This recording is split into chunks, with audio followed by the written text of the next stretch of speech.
Good afternoon, ladies and gentlemen. Welcome to Fox Field here on the campus of the University of Lynchburg. As you can see, the Yellow Jackets of Randolph-Macon College are still warming up because they were a little late getting here due to some bus troubles. So we're going to be delayed on our broadcast getting started, but we will stay here and you can enjoy warm-ups. How about that? We'll be back in a few moments here on LHSN.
All right, only about an hour after we expected to be starting, we have begun here at Fox Field on the campus of University of Lynchburg.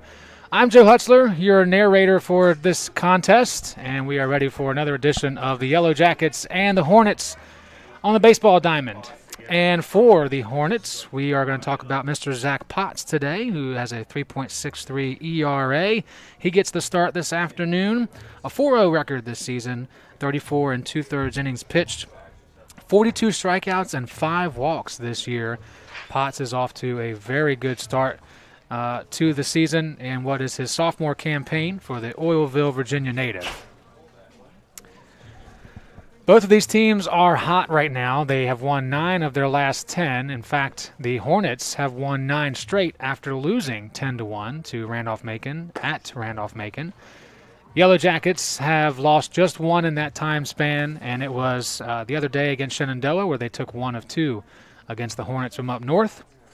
And they are looking forward to coming back to Fox Field and taking care of business today and continuing their streak. Lynchburg is 14-11 at home since 1994. Don't have records that go back that far.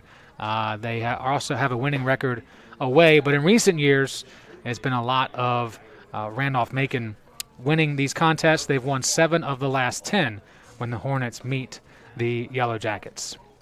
Let's talk about your batting order for the Randolph-Macon Yellow Jackets. 15-4 overall, 12-1 in conference play. As you can see on your screen, they will begin with Ryan Duforn, also Ethan Iannuzzi, Mike Nichols, Kevin Mooney, Jacob Selden, Reese Yargan, Brooks Maisie, Sean Nichols, and Grayson Bush on at the home plate. And their pitcher today is Cam Furman. We'll talk about him later as we get further along in the contest. I'm patiently awaiting a note that's being given to me. Jurgen, yes, Jurgen. That's what I was going to say. Heard it differently, and I wasn't confident myself. Apologies for that. It's going to be a fun ride, no question. 2 years since I've had the privilege of putting the microphone near my mouth for a baseball contest. Typically works out pretty well for the home team. We'll see if it does today. As I mentioned, Ryan Duforn leads off for the Yellow Jackets, playing in center field today. Duforn batting .219 this year. He has 4 RBIs in the leadoff spot.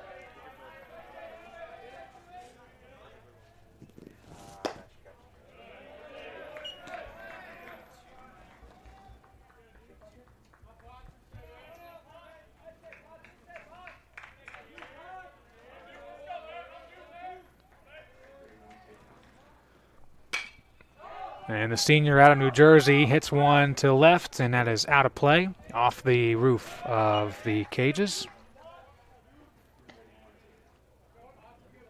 So it's a 1-1 count early for Potts.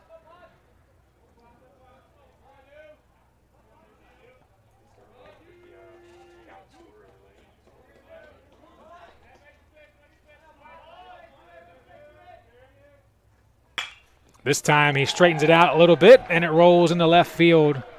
And Duforn starts things off for the Yellow Jackets with a single. The left fielder, number 1, Ethan Iannuzzi. Next up, the righty, Ethan Iannuzzi, playing left field today, second on the team in batting average at .400. This is his 56th at bat. 13 RBIs.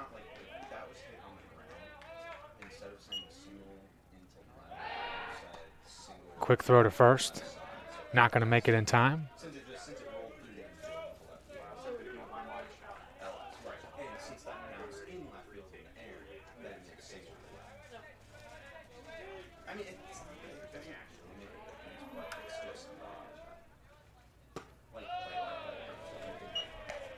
That one misses outside from Potts.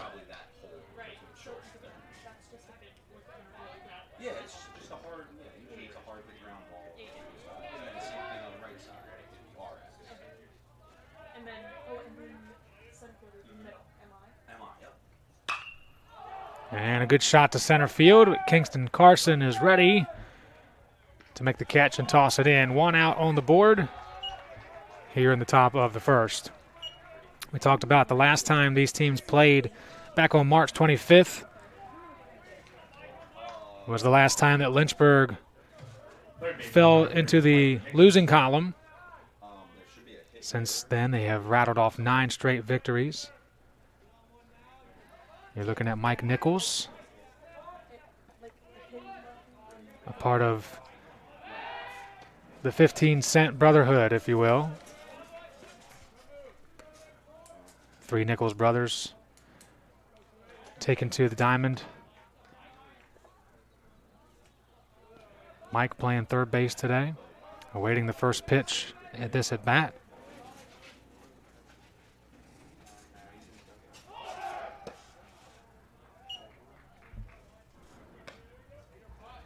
All good there, 1 ball in the at bat. Mike Nichols, .333 average, 72 at bats, the highest number of at bats on the team. Runner thinking about going? No, Dufour comes back as that one goes outside for ball 2. Nichols was 0 for 2 with an RBI, a walk and a strikeout the last time these two got together.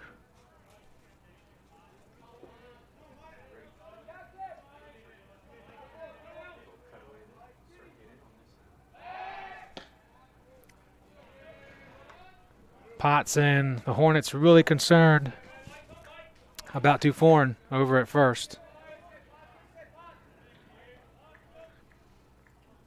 The numbers on him are 6 of 7 for stolen bases and attempts.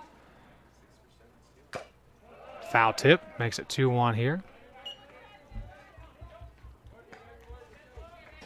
Just for reference, only 2 other Yellow Jackets have better numbers in stealing bases. Mike Nichols, who's at the plate now, and Ethan Iannuzzi, who just popped out to center field.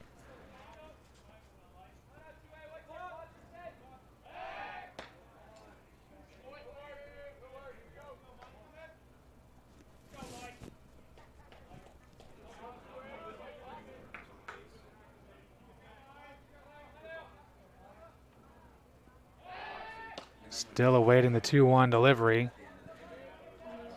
as Dufour undoes all of the great effort by GAs to clean those uniforms.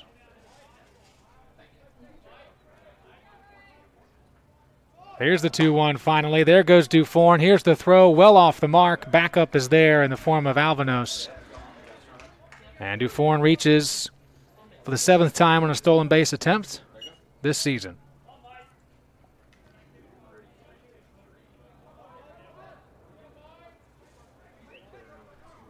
Meanwhile, back at the plate, it's a 3-1 count to Nichols. Another great base runner, so you really can't afford to put him out there with Dufour. Potts will do his best.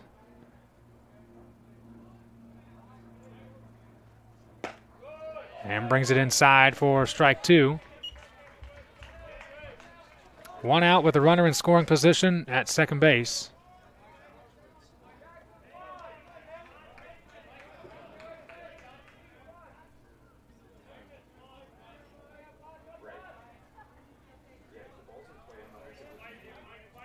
Full count delivery from Potts, and it's fouled away.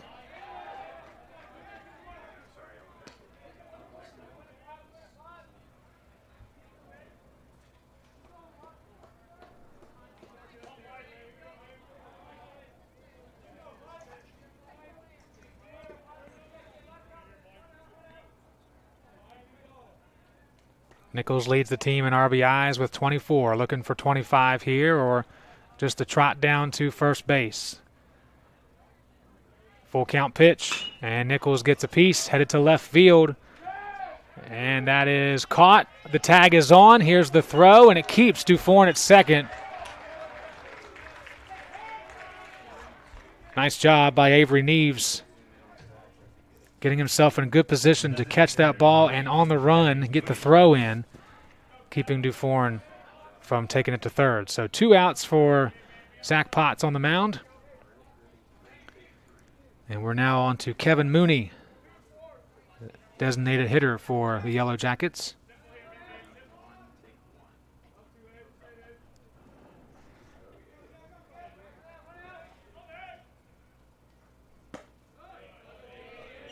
And the first pitch misses for a ball. Mooney did not play the last time the Hornets and the Yellow Jackets took to the field. Fifth on the team in batting average with a .353 this year, 54 at bats. Has 22 RBIs. That's second on the team. And takes the second pitch for strike one.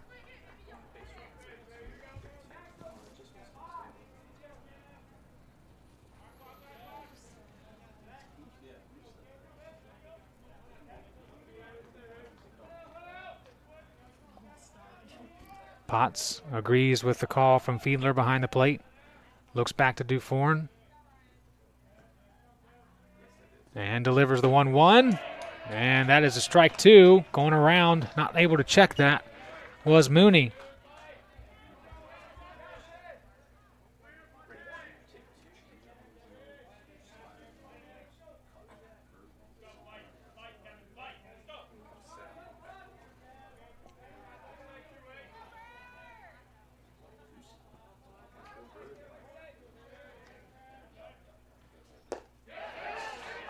Did he go around?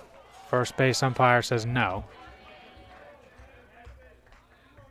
So Mooney will live for another pitch. Twos across the board here. 2-2 count, 2 outs and a runner at the second bag. Mooney trying to bring him in. Potts looking to bounce back after giving up a hit in the first at bat. 28 delivering the 2-2 and misses it high and outside. Mooney lays off.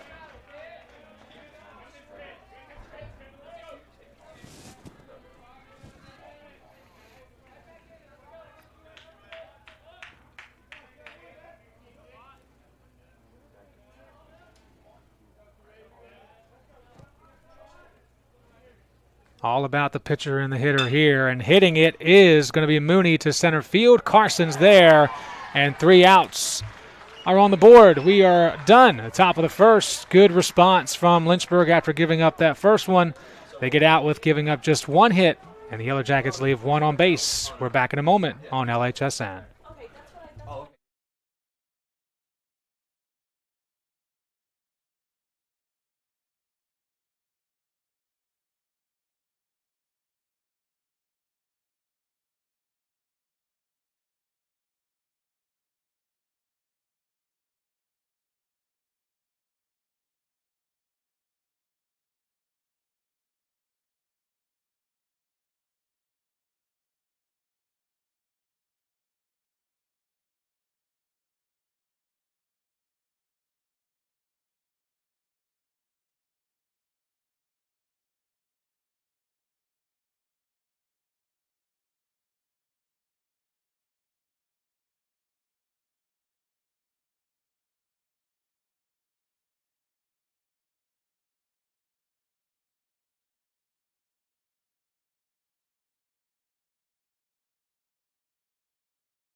Jackson. Time for the bottom of the first, and taking a look at our batting order for the Hornets. We'll wait till the first pitch is, well, we'll just throw it up now, actually. Jackson Harding leading off for the Hornets. First pitch he sees, misses high from Cam Furman.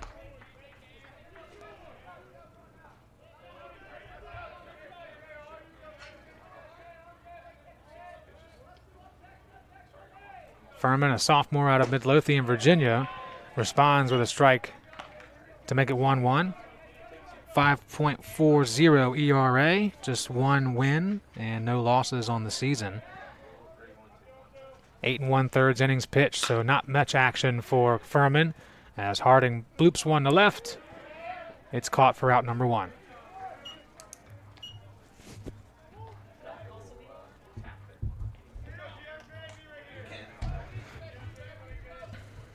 Easy one for Iannuzzi. Garrett Jackson. As Lynchburg's Garrett Jackson, designated hitter, batting second in the order today, steps up.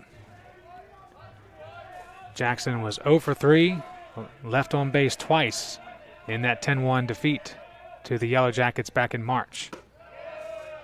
And the first pitch left up high a little bit from Furman.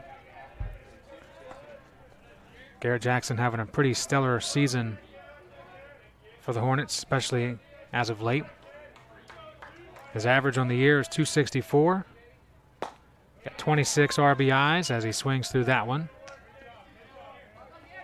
His RBI total is second only to Avery Neves.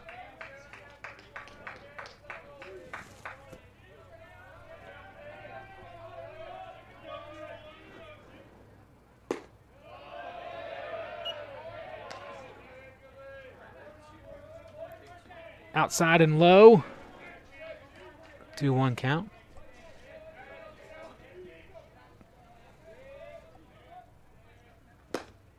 And a good pitch from Furman. Jackson going after on that outside edge, trying maybe to push it to right field. Instead, 2 balls, 2 strikes.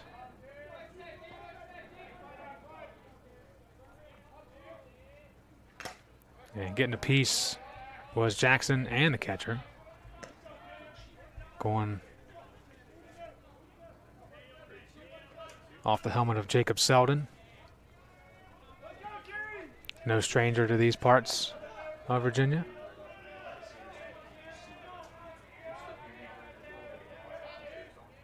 2-2. Jackson sends one hard through second base into the outfield, and that's the first hit of the day for Lynchburg.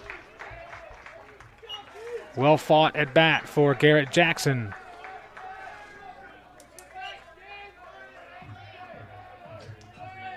Center fielder, number 8, Kingston Carson. Batting third today for Lynchburg, Kinston Carson. Playing out in center field. Carson, a graduate student out of Tappahannock, Virginia.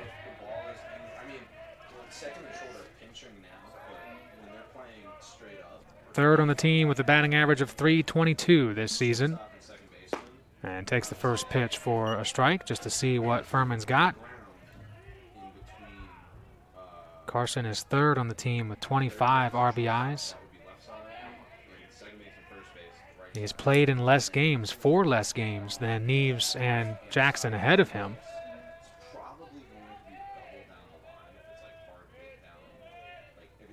And the 0-1 becomes 1-1.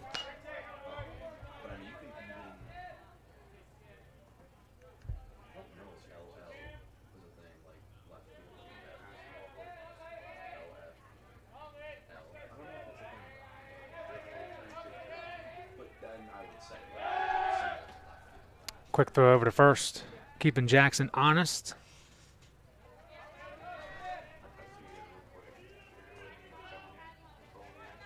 Garrett Jackson has 3 stolen bases this year. Not a big lead off at first. Nothing too serious to worry about at the moment.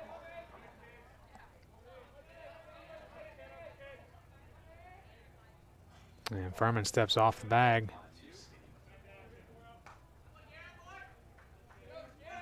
Kind of felt like someone was going to call time there.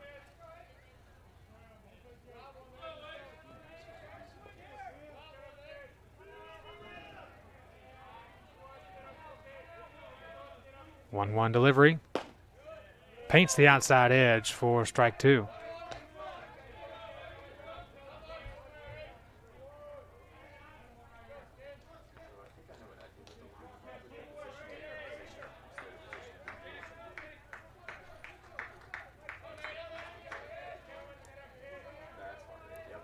Jackson standing over there at first. Carson away in the 1-2. Selden sets up on the outside. Carson sends a shot to center, rolling back. Good read on that ball to get there quickly and make the catch was Ryan Duforn. And there are 2 outs on the board.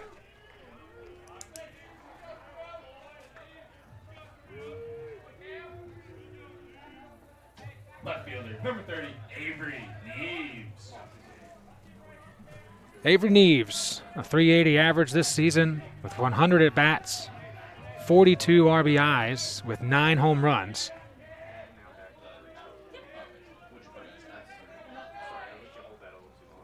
Already in the top 5 for a single season totals of home runs and Lynchburg baseball history.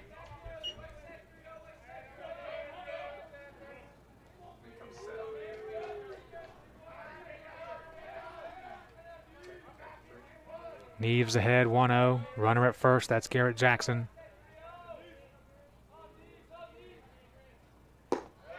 And well low and outside from Furman.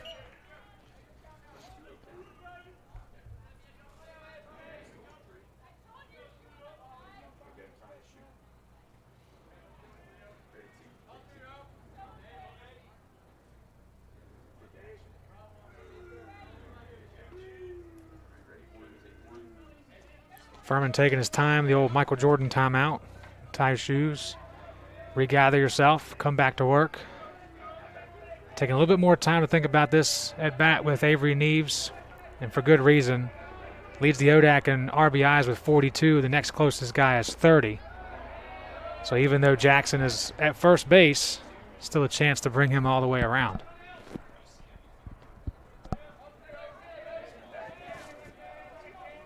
On deck is Avery Combs, and we might be seeing him after this pitch. Well, maybe not. Furman's going to hang around, prolong this at bat.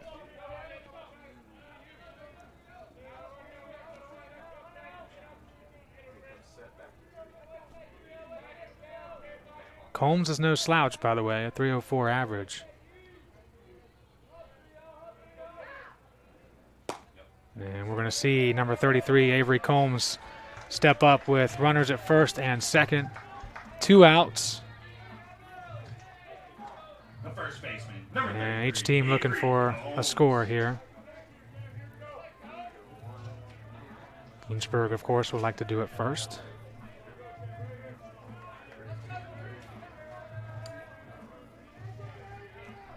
Combs has played in every game this season. All 27 of them. This is his 93rd at bat, which is third on the team. 16 runs, 28 hits, 12 RBIs.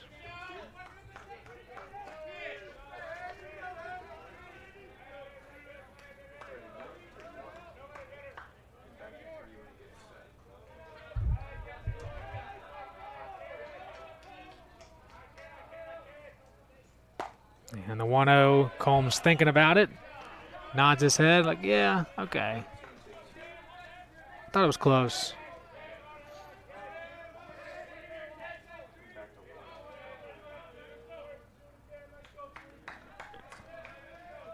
One count, runners at first and second. Furman delivers, and it stays up high for ball 2.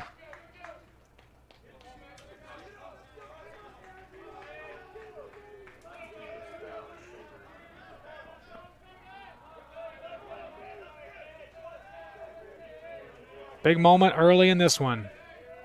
2 outs and a 2-1 delivery on the way. And Combs, once again, nodding in agreement for a pitch that he did not swing on. 2 runners on, 2 balls, 2 strikes, 2 outs.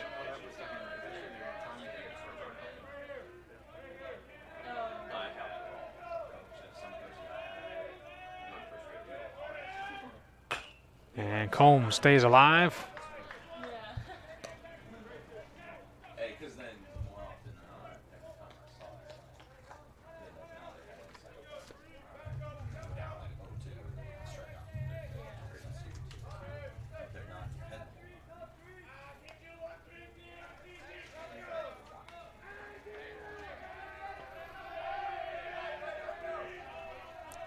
Energy building from both dugouts as the 2-2 comes down. Combs splits third and short. Jackson coming home. Here's the throw from left field. It's in time, and Selden's there for the tag. What a play, starting by Iannuzzi and finishing with Selden, who will be coming up next when the Jackets come up to bat. Still scoreless, going to the top of the second on LHSN.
Top of the second here from Fox Field.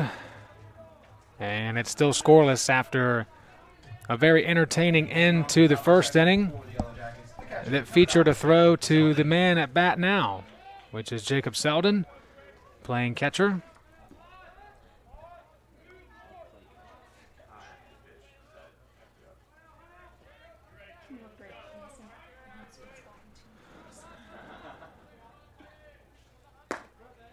And first pitch missed outside.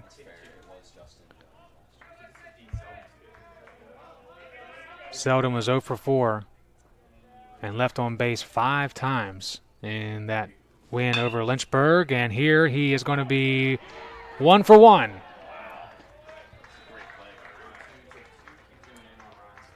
It's a nice defensive stop from Ryan Long at shortstop, but not able to get up in time to throw that ball over there to beat Selden.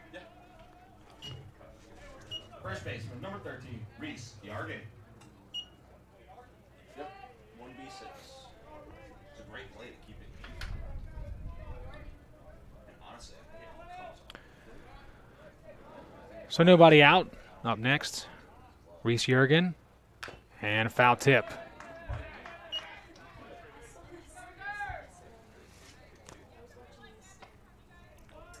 Jurgen batting .296 this season with 54 at-bats, 12 RBIs.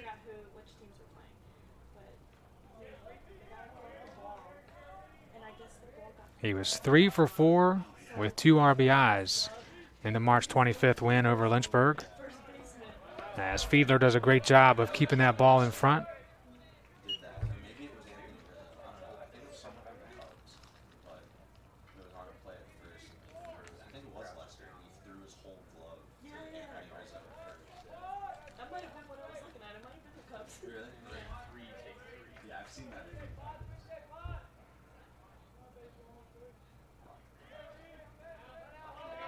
Selden over at first, not a big lead at all. So quick throw from Potts. Selden not far enough away to have to worry about diving. Still a 1-1 count to Jurgen.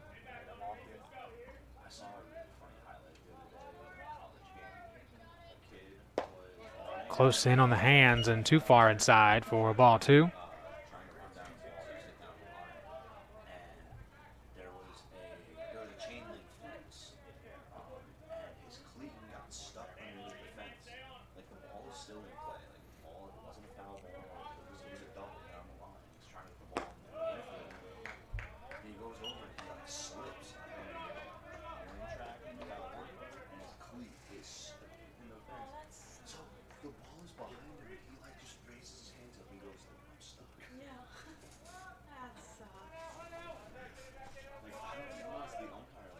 Three 3-1 count to Jurgen. Runner at first. And that one swung through and missed for strike 2. Another full count situation for this defense. If you missed the top of the first, Lynchburg had the first runner get on, first batter get on, and become the first runner, but never made it past second. The defense and Potts did a good job of battling back. And here's a long drive that is caught by Neves. Once again, the outfield doing their job, making fundamental plays and getting one out. Second baseman, number 5, Brooks Maisie.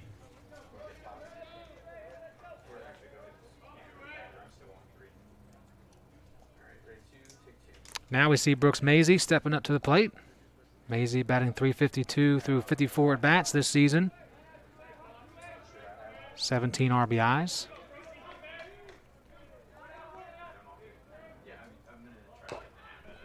And this one will be chopped foul.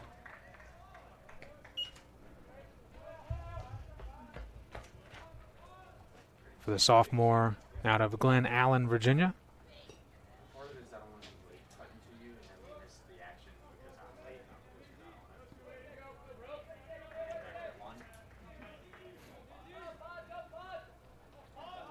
Still Jacob Selden over there at first. The 0-1 paints the outside edge with a thin lined paintbrush for strike 2.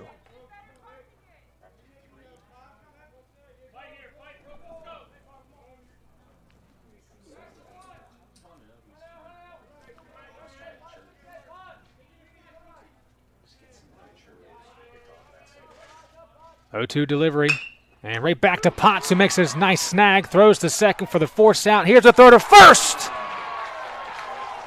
How about a 1-6-3 double play to end the top of the second? Back with more great evening entertainment on LHSN.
Bottom of the second here with Lynchburg bringing up Gavin Collins for the first time today. Collins, the third baseman from Clifton, Virginia, sees the first pitch from Furman and gladly takes that for ball 1.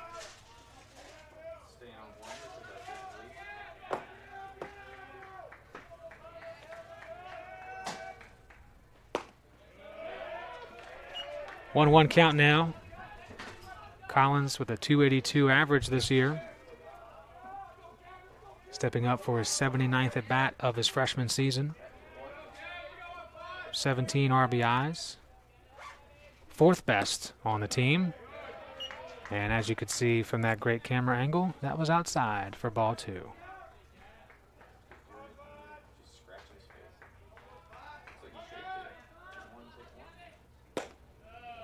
Furman answers back as we go back and forth on the pendulum here of balls and strikes.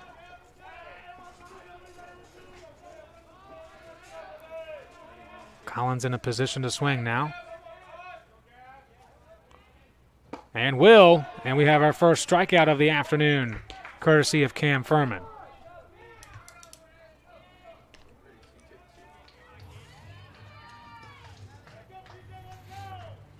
Coming up next, P.J. Alvanos, the second baseman. Number 18, P.J. Alvanos. Alvanos hailing from Annapolis, Maryland.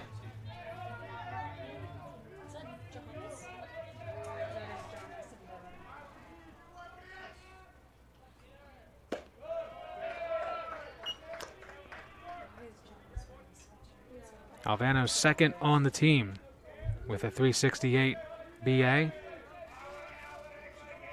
Just 9 RBIs this year compared to his teammates who are in that high 300s area.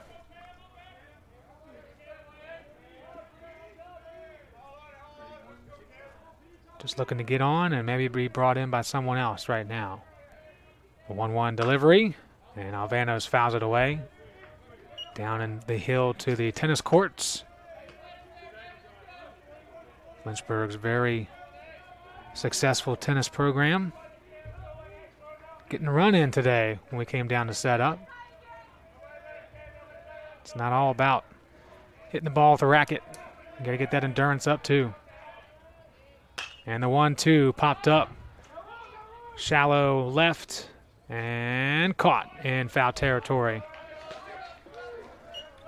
by that gentleman, Mike Nichols. So for foul, it's it'd be F5.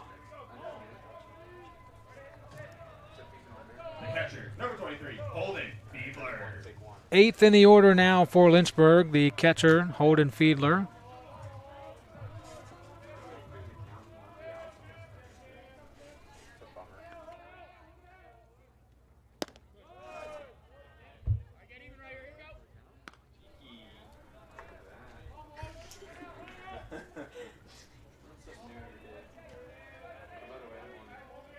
Fiedler just shy of batting 300 this year, 298.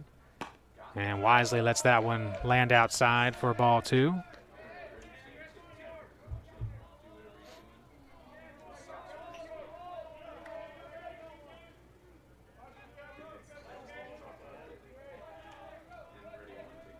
"17 hits in 57 at bats." And lets that one fall in the zone for strike 1. 2-1 count. Steps in deep inside the box and to the back.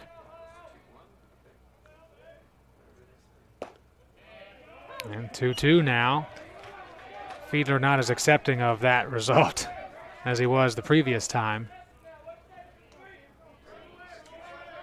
Looking for something to swing at here. 2-2 count, 2 outs.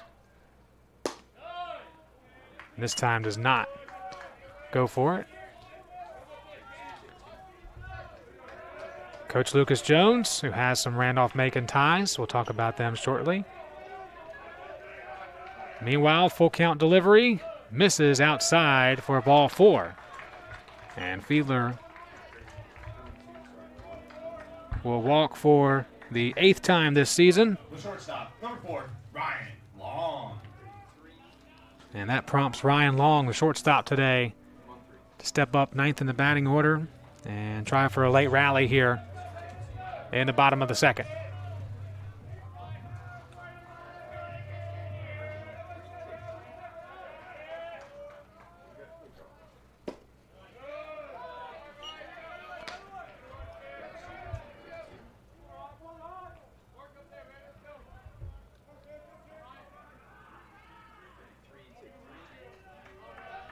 Long walked and had a hit in that 10-1 loss to Randolph-Macon.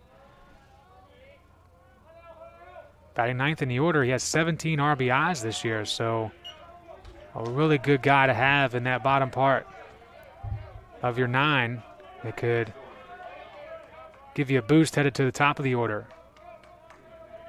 And a tough spot here behind 0-2 with 2 outs.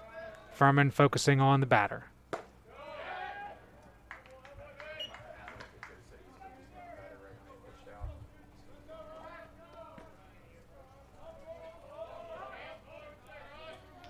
Sometimes I'm wrong, okay? It's fine.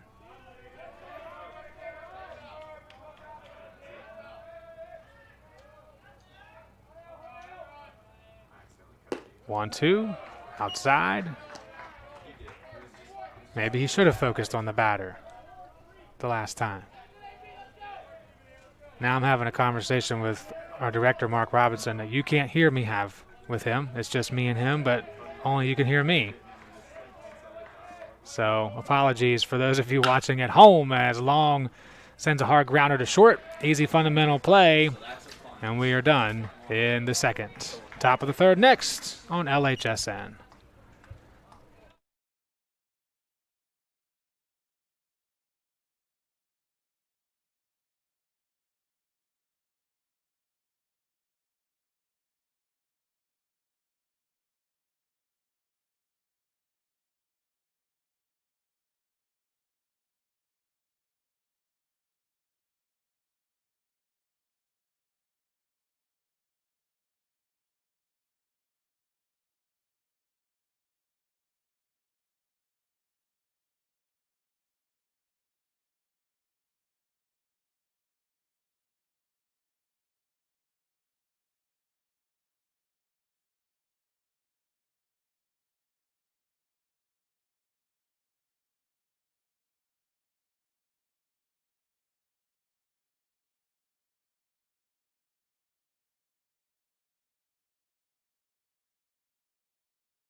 Sean Nichols up next for the Yellow Jackets. There is Mr. Zach Potts still on the mound for Lynchburg, as he should be. All things going well for both teams to this point.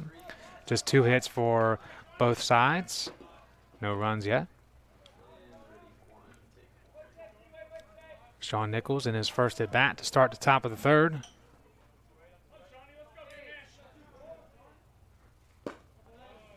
And Potts will miss outside for ball 1. Nichols, the senior from Stafford, Virginia.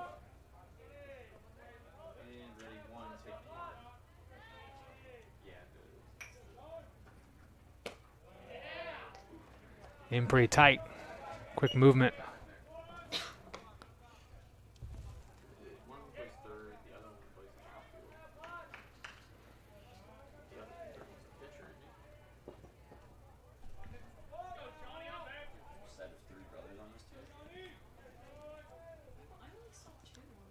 And that time it's a strike to Sean.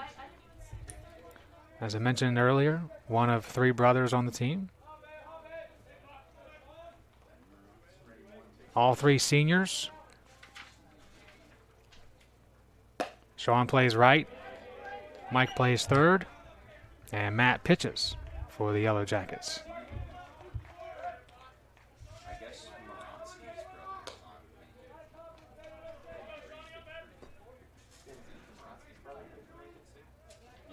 Three-one count to Sean Nichols. Swung through for strike 2. And a full count situation.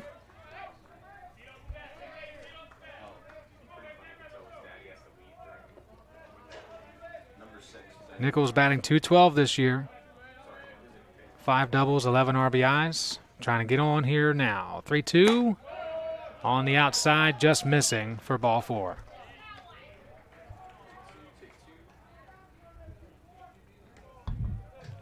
And now we will see the bottom of the order for Randolph-Macon, Grayson Bush.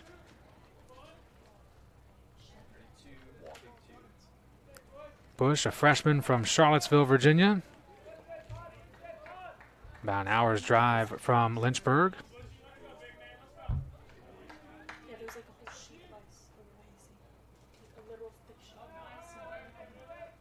The shortstop today for the Jackets awaits the first pitch and puts a hard bunt into foul territory.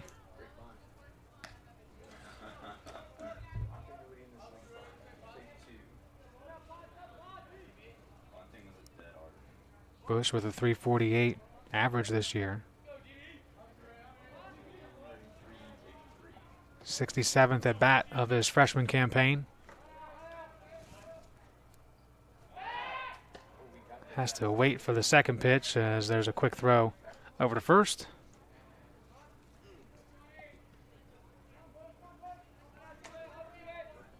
Coaching staff looking at the numbers. Sean Nichols is 5 of 6 on stolen base attempts this year. And swung through for strike 2, that time from Bush.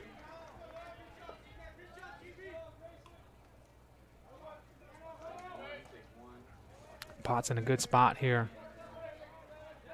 against the 9th batter in the lineup. Fiedler sets up on the outside. That's where the pitch is, but it's a bit high in the zone.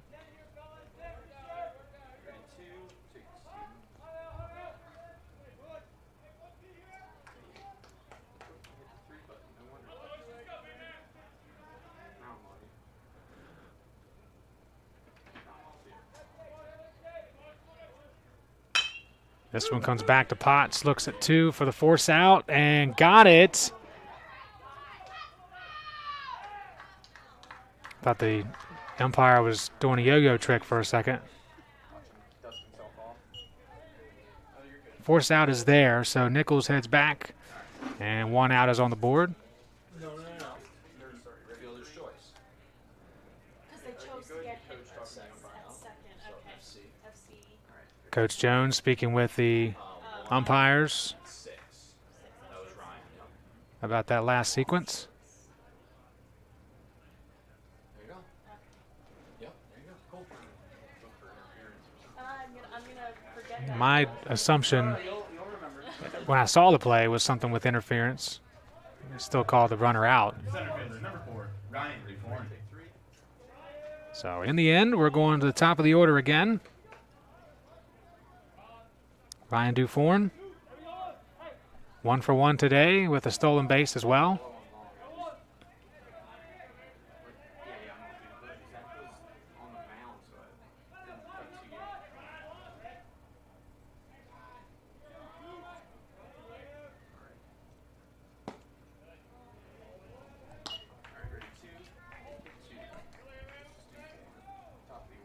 Yeah, Grayson Bush over at first, Dufourn hitting. Hoping to hit, rather. Bush is 6 for 8 on stolen base attempts, so promptly there's the throw to first.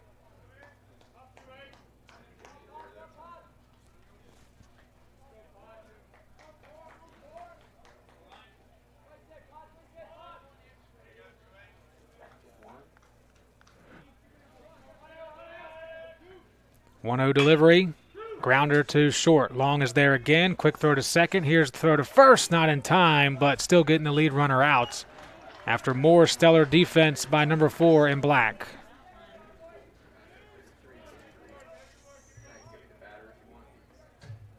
Left fielder number 1, Ethan Iannuzzi.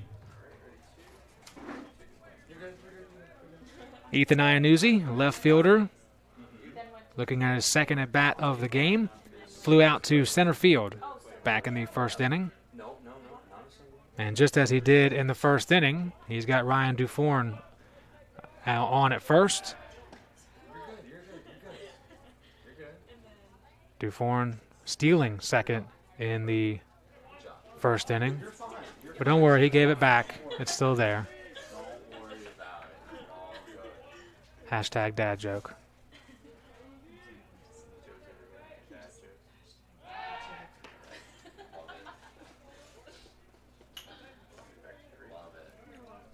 Potts trying to go 3 innings straight, giving up the first batter to first, and then the next 3 going down in different orders, obviously, but not allowing anyone get past second. Here's the throw from Fiedler. This time it's on the money! Excellent throw from Holden Fiedler. And once again, Potts and the defense give up the lead runner, but no more than that. We are still scoreless going to the bottom of the third on LHSN.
Looking at Cam Furman on the mound for the Yellow Jackets.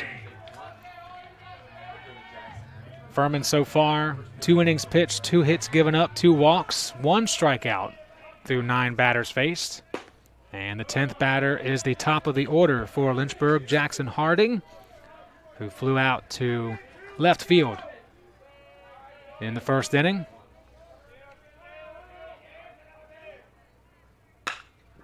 And the junior from Keysville, Virginia, hits one to right and brought in by Sean Nichols.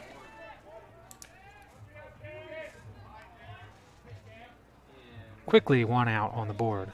And the bottom of the third. Number 21, Garrett Jackson. Garrett Jackson, second at bat today, had a single in the first, and then was pushed over to second on an Avery Neves walk. But neither one of these teams have been able to advance a runner past the middle bag.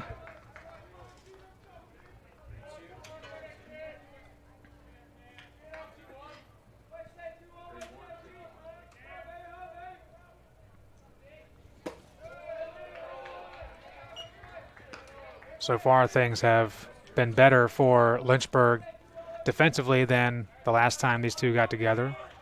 Yellow Jackets scored 9 of their 10 in the second and third innings combined. Always gets me. Always gets me. 2-1. One of these days, the net's going to break. I'm just convinced. It's going to come right through the window.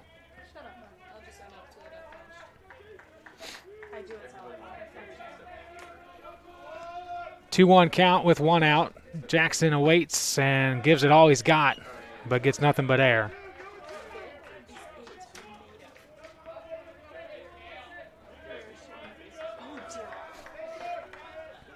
Two count for number 21. Furman looking for his second strikeout and will not get it. That one was awfully tight. Good pitch for Furman.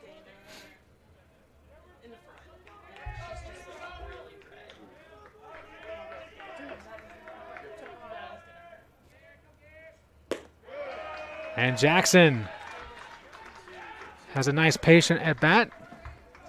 And we'll get the free pass to first base.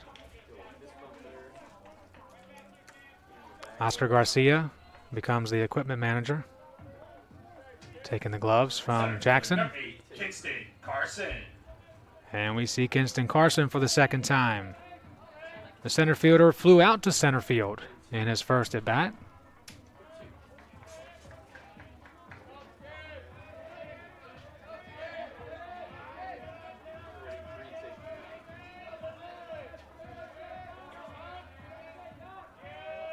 Music, music.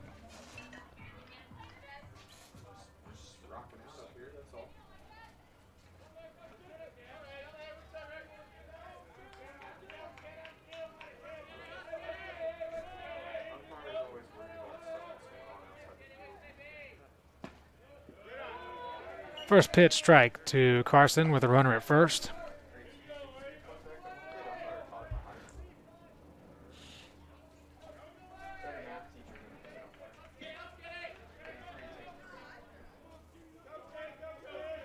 Furman worried a little bit about Jackson in the first inning. Well, he's coming at Carson, and Carson pops it straight up. Shallow center, over to short, and caught for out number 2.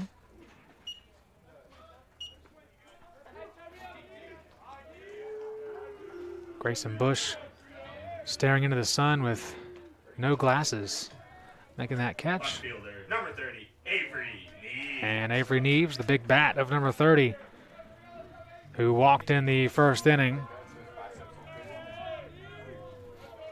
In a similar position, had Jackson at first, the first go around. The Jackets were content with walking Neves and bringing Combs up.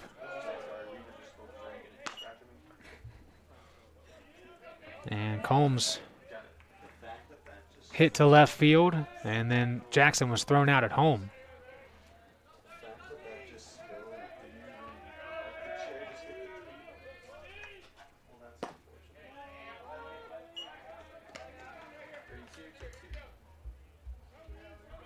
That's Coach Lucas Jones. Spent some time with Randolph-Macon from 07 to 2010 as an assistant coach.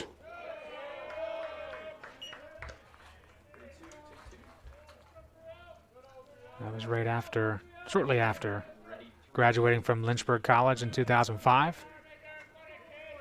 Spent some time at Washington and Lee as well before coming back to his alma mater a few seasons ago, as this becomes a 2-2 count for Neves with 2 outs and a runner at first.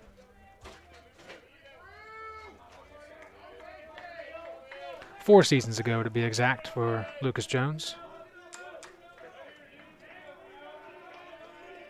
Certainly turned this program around and looks to make this year the best in a long time. Highest preseason ranking in the ODAC in a long time, that's for sure. So the rest of the conference respects it, understands it as well. They're second in the conference right now with their 10-2 record, only behind this Randolph-Macon team at 12-1, who picked up that first loss to Shenandoah 2 games ago. As Neves stays alive with yet another foul ball. Yellow Jackets bullpen looking on.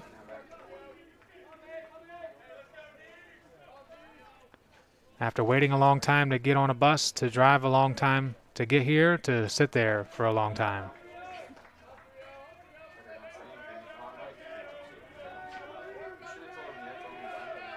Two-two with 2 outs. Runner at first. Neves awaits the pitch from Furman. Here it comes.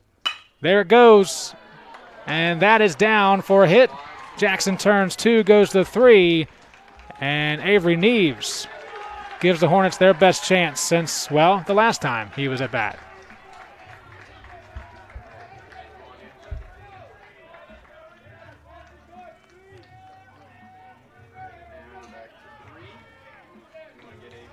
So Avery Combs, 1 for 1 today. Picked up the hit in the first inning. But as I mentioned previously, his ball went to left field. It was scooped up at that point by Iannuzzi, who had a line drive throw connecting with Selden at home and kept Jackson from scoring the first time around. Combs will try to change things here. Put it in a spot that guarantees Jackson coming home. Of course, now he only has 90 feet to run instead of 180. And first pitch, Combs sends it up. Coach Jones already walking away from it, knowing the disappointment of that situation. As Lynchburg leaves 2 runners on, they do pick up a hit, but we're still scoreless going to the top of the 4th.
Might as well. Still scoreless as we head to the top of the 4th inning. Lynchburg and Randolph-Macon for the 61st time since 1994. Lynchburg leads the series overall 34-26-1, but Randolph-Macon has won 7 of the last 10. Lynchburg has won 2 of the last 3.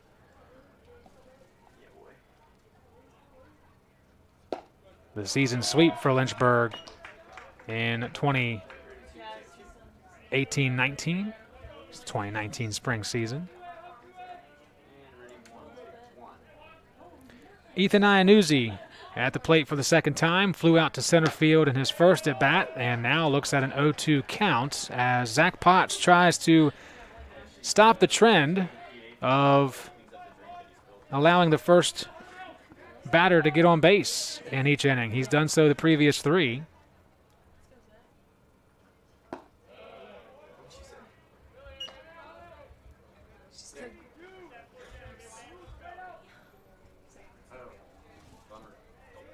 One-two count now for Iannuzzi.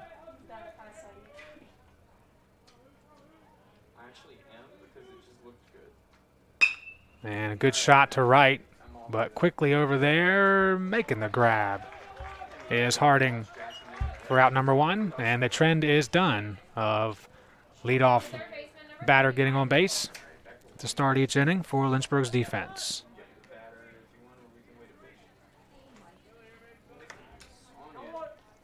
Mike Nichols, playing third base today, flew out to left field in the first inning.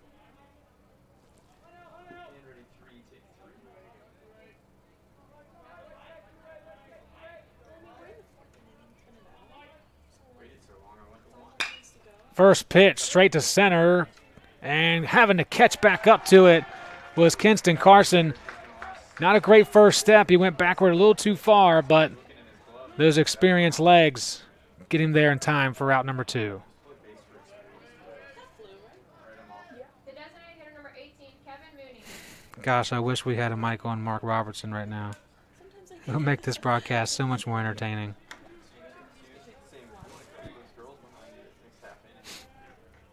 Kevin Mooney, designated hitter. He flew out to Carson in center field back in the first inning.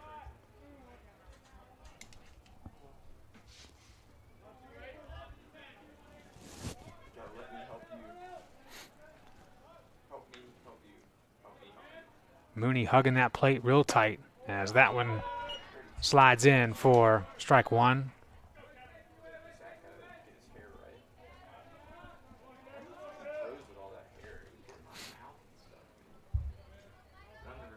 One delivery from Potts, and it's fouled away hard in another hole inside Wake Fieldhouse.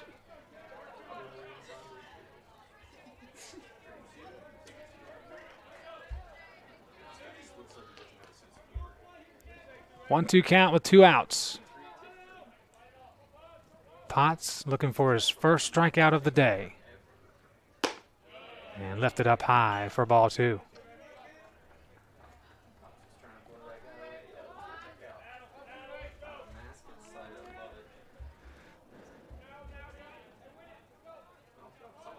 It's a plethora of energy coming from the dugout right now as that chops to long. Here's the throw to first. In time, 1, 2, 3, we're done.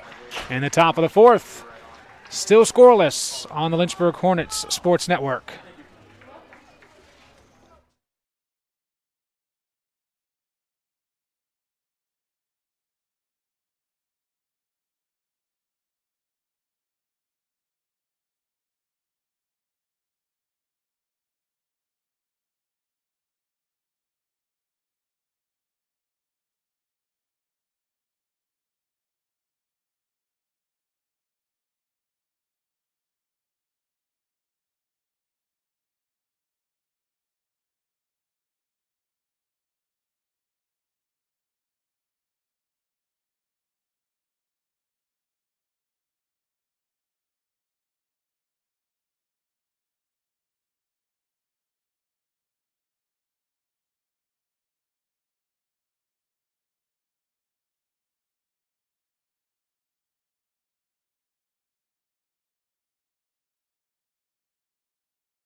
Bottom of the 4th here from Fox Field on the campus of University of Lynchburg in what is becoming a beautiful evening in Central Virginia.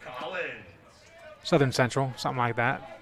Gavin Collins in his second at bat struck out back in the 2nd inning in the first AB of the day for number 15 and sees that first pitch land high in the zone for ball 1.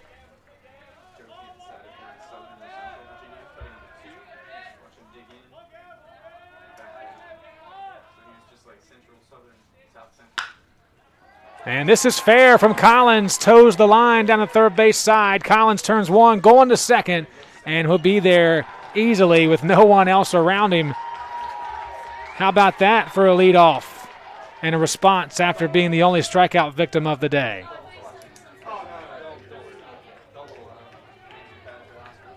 Just a little 2-bag base hit for Collins. That's his 7th double of the season, by the way. And that'll bring up P.J. Alvanos. Flew out in foul territory in the 2nd inning. Now has a chance to collect his 10th RBI of the season. Alvanos asking for time, not getting it. And Furman more concerned about Gavin Collins anyway.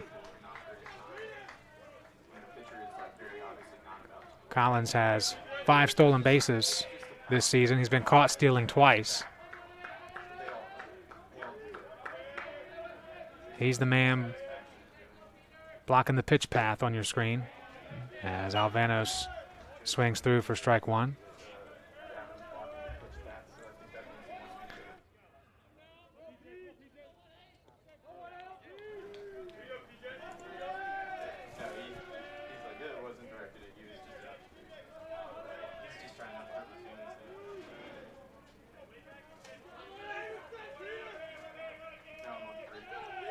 0-1 to Alvanos. In on the ankles. And a 1-1 count with Collins in scoring position. Lynchburg trying to break the ice here and bring in the first run of the day. They've been close twice. Just have not been able to get a clean run across home base. Nice pitch from Furman on the inside. Alvano's trying to crowd that plate.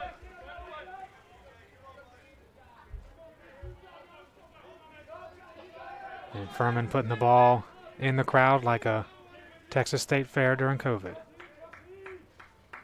No issues.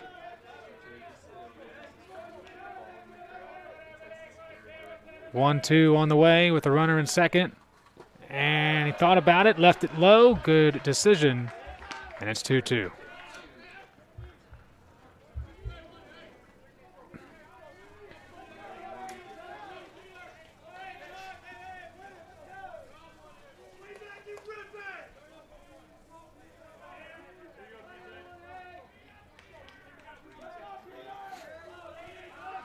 Furman comes set.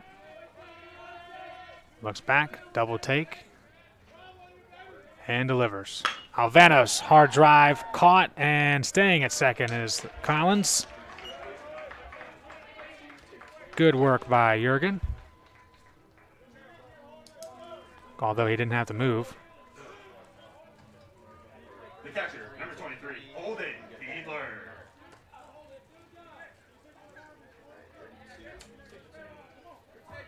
Holden Fiedler up next. He walked in the second inning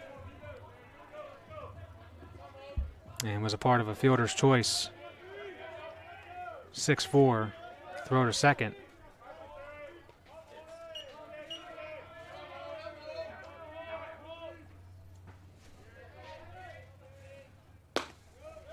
Furman missing outside.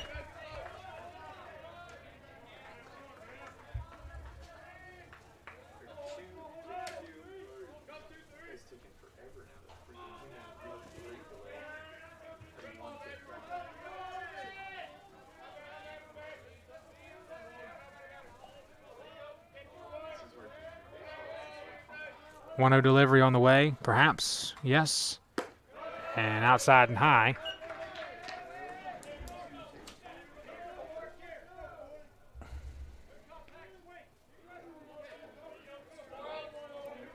Furman in another adverse situation with some Hornets being in scoring position a few times today. But he and the defense have come through to this point. Although the previous two times there have been 2 outs in those situations, now just 1. As Fiedler swings through, picks up strike 1.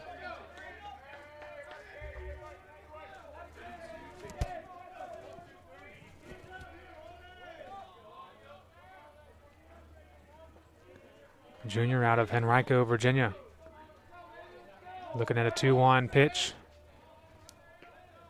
Trying to bring his buddy in from second.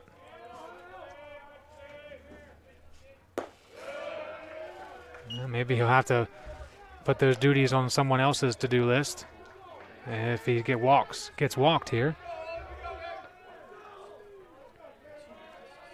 Ryan Long on deck for Lynchburg.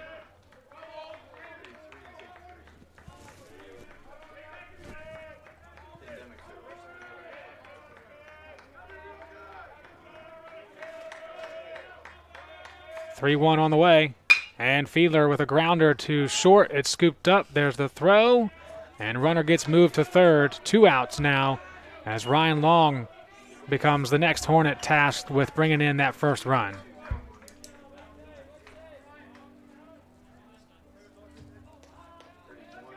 Shortstop, number 4, Ryan Long. You got Gavin up the second. Like you moved up to second, or third, sorry. Yeah, okay, yeah. From second to third. Yeah.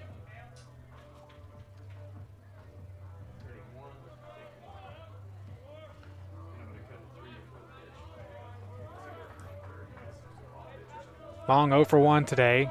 Reached on a fielder's choice. So a part of the 4 Hornets left on base today. Oh, yeah, we can do that later on.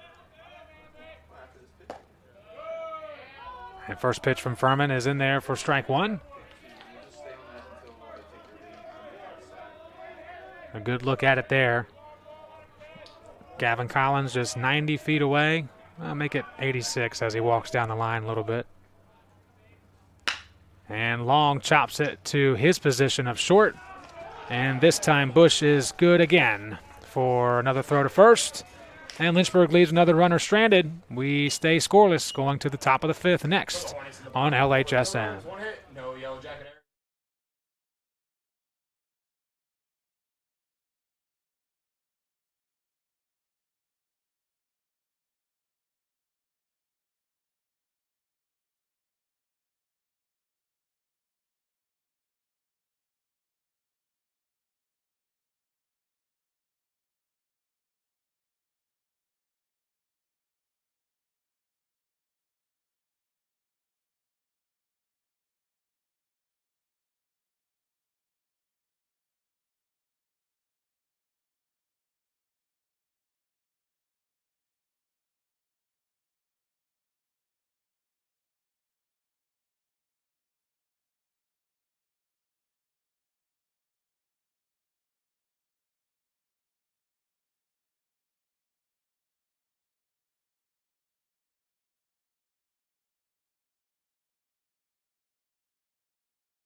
Moving to the top of the 5th inning, we will see Jacob Selden for the 2nd time today. 1 for 1 so far with a single back in the 2nd inning.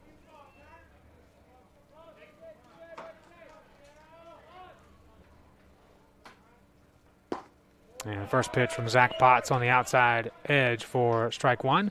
Quick look at the ODAC scoreboard. We also have Eastern Mennonite and Bridgewater in the top of the 4th. The Eagles lead the Royals 5-0 at this point.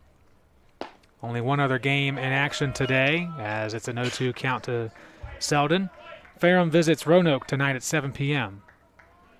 You can see all the scores and results at odaconline.com. 0-2 count to Selden. Potts delivers. Selden, did he go around? He did, says the third base ump. And Potts earns his first strikeout of the day. I figured that was going through your head. Yeah. Look at your swing. First baseman, number 13. 43rd strikeout of the season for Zach Potts. 1 out on the board. Check swing, I mean, And Reese Jurgen, I don't know if who is 0 for 1 today with a pop-up to left field, And like you don't will step in next. it's just a called third strike, then that's looking. But like on that, it would have been a ball if he didn't go. So, but he went, so they called it a swing. So Just stay on one.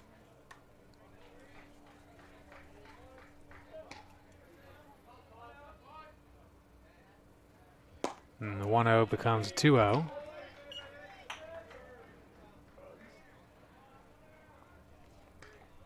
Potts through 4 1/3, with 2 hits given up, 1 walk, 1 strikeout. 6 flyouts and 4 groundouts for the sophomore. What if I was just lying to you and I didn't come to you at all? Ready, one, take one. Like, that'd be a pretty funny joke to play with somebody where I just make them run a camera the whole time and talk to them. 3-0 count to Jurgen. And Potts can't bring it down enough. So 4 pitches, all missing the zone. And Jurgen will be the second walk of the day for Zach Potts. Second baseman, number 5, Brooks Mazie.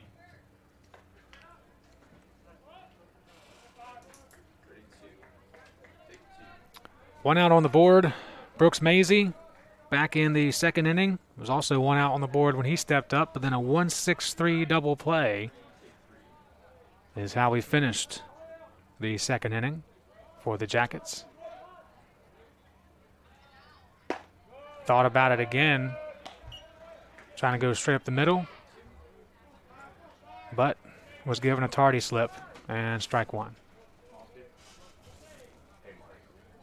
Ask Sam what happened. Well, Hannah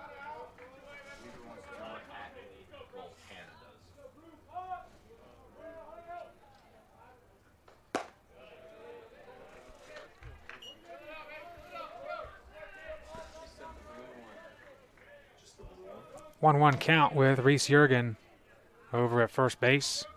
1 for 1 on stolen base attempts this season.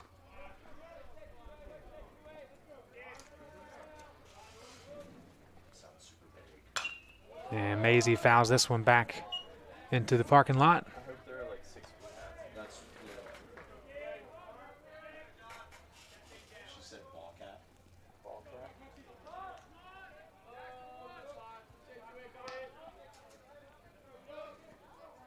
Oh, I know it for you. Isn't she asking you this? 1-2 count with 1 out. Runner at first. Here's the delivery. There's the swing. And Fiedler regathers himself and throws that ball well over its intended target. Meanwhile, Mazie did go down on a strikeout, but there is a runner in scoring position. Did you say K?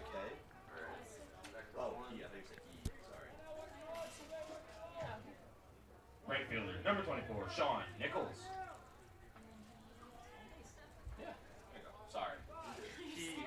He He came out to EU. I heard E. Sean Nichols, 8th in the order, walked in the 3rd inning, and now has a runner at second, try and bring home.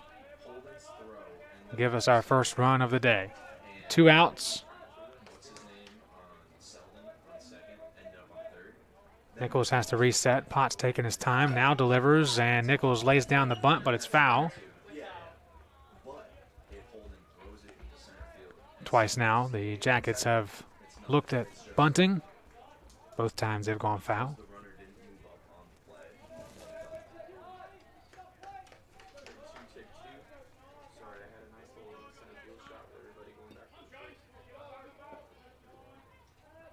Believe me, I'm well aware.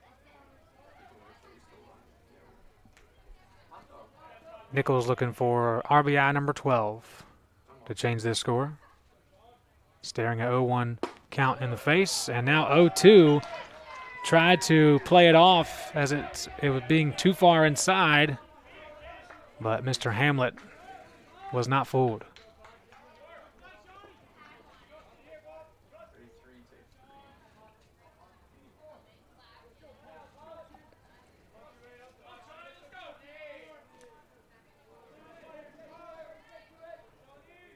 Here's the 0-2.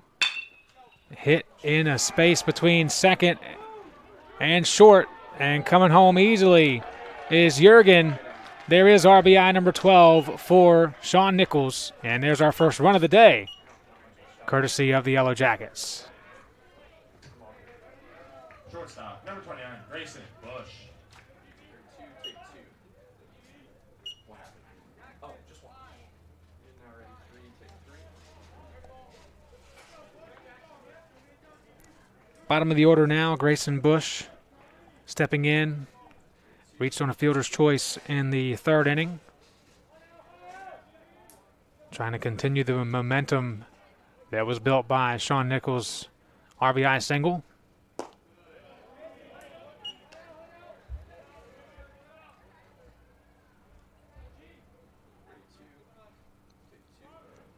on until it comes set.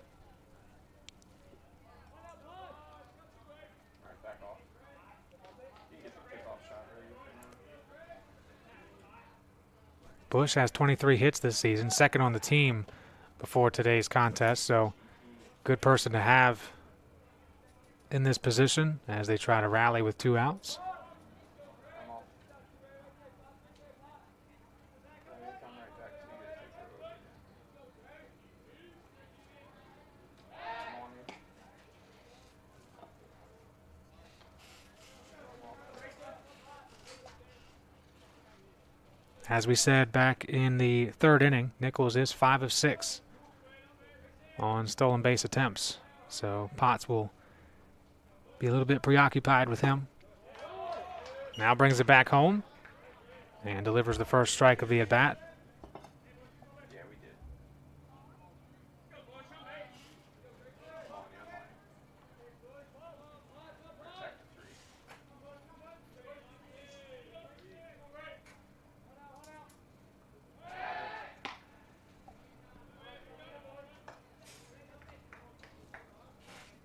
Ooh, I'm off. That's nice. Got a little interesting ball.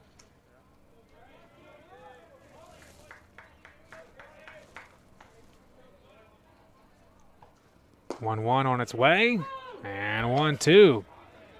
Nice spot from Potts.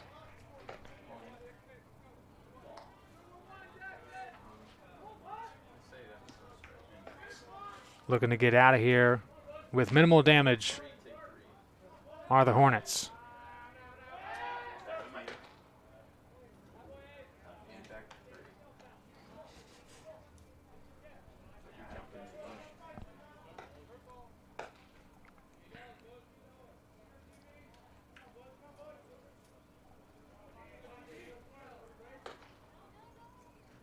The 1-2, good blooper into right. That'll be a hit for Bush, and now Nichols goes to 3rd. He'll be there safely.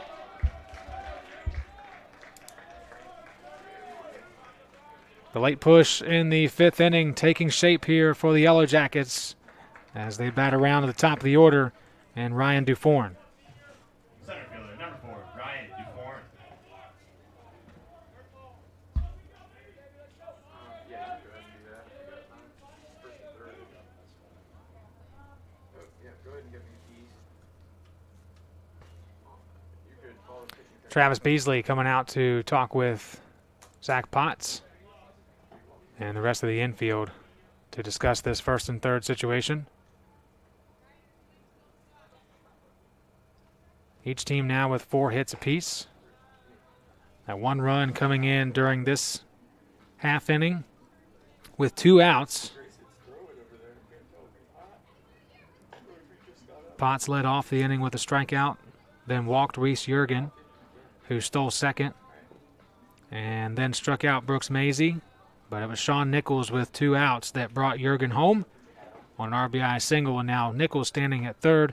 Grayson Bush with the most recent hit puts himself at 1st. And Ryan Dufourn had a single in the 1st, reached on a fielder's choice in the 3rd, and then was caught stealing as he tried to go 2 for 2 on stolen base attempts today.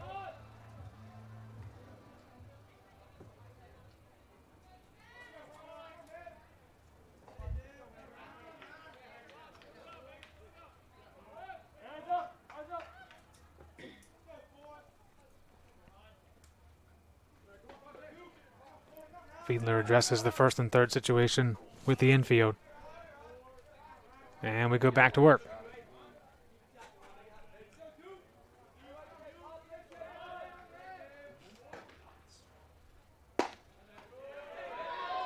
Pitch on the inside corner from Potts to put himself ahead.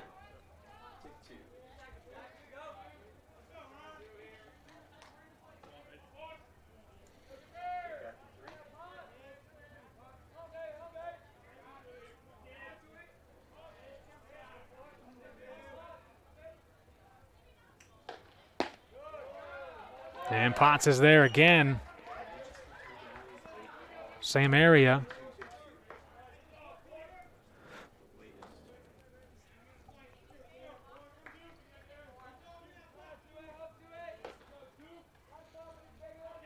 Oh-2 count to Dufourn with 2 outs and 2 runners on, 1st and 3rd.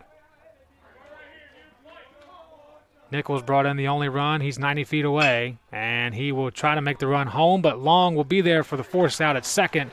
And the damage is minimal, but there is some to contend with for the Hornets as they give up 1 run in the top of the 5th on 2 hits, no errors, and 2 runners left on.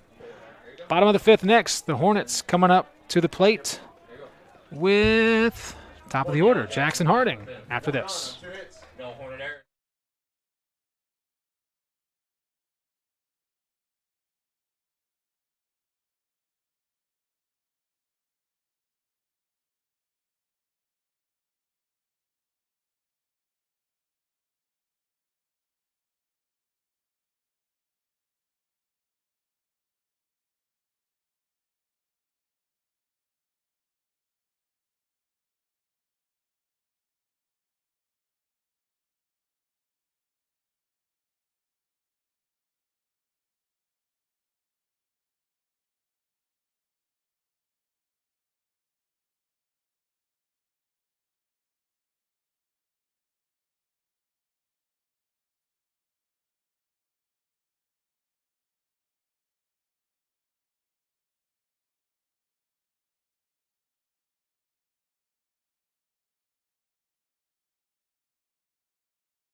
Starting off the bottom of the 5th with the top of the order for the Hornets, Jackson Harding, who is 0 for 2 today with 2 pop-ups, 1 to left, 1 to right, Number 2, Jackson Harding. trying to avoid another one to the outfield.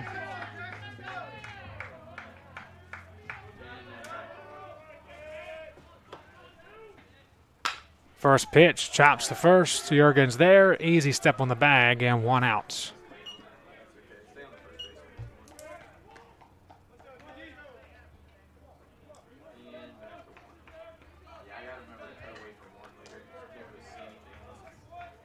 So just like that, we go to number 2 in the order, Designated hitter. Number Garrett 4, Jackson, Jackson. who is 1 for 1 today with a walk. He's been to second and he's been to third. He has not been brought home yet. Still waiting for that bus to show up, take him the rest of the way on his journey.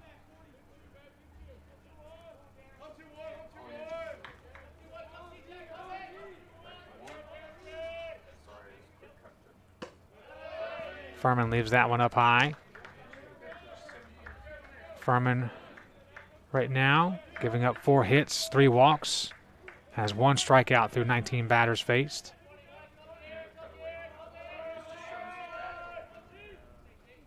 And Jackson pops one to right center. It's Nichols camping underneath and makes the catch for out number 2.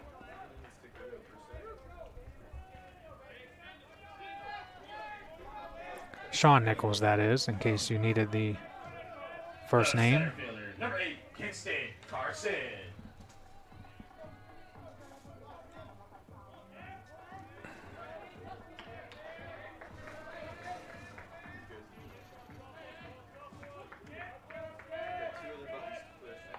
Kinston Carson, 0 for 2 today with 2 flyouts.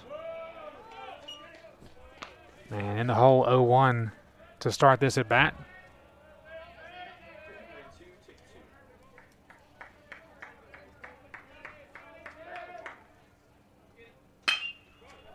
Makes contact, and 3 quick outs for Lynchburg.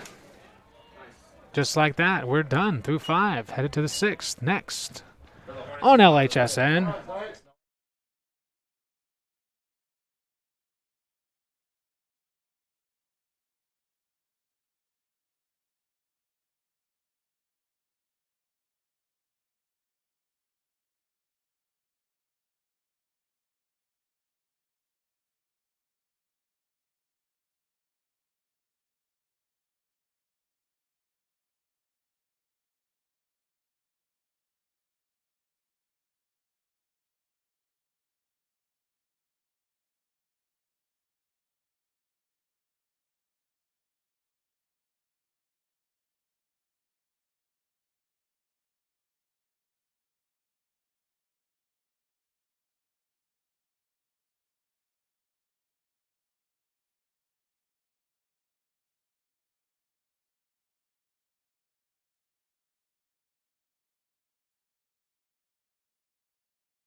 All right, here we go. Top of the 6th inning. Lynchburg down 1-0. And trying to recover here on defense and keep it that score after 3 quick outs in the previous half inning. Ethan Iannuzzi 0 for 2 today with 2 fly outs. 1 to center and 1 to right field. Zach Potts coming in. 5 innings pitched. 4 hits given up, 1 run. That was earned. 2 walks, 2 strikeouts. And there's the first strike of the at-bat on a foul tip for Iannuzzi.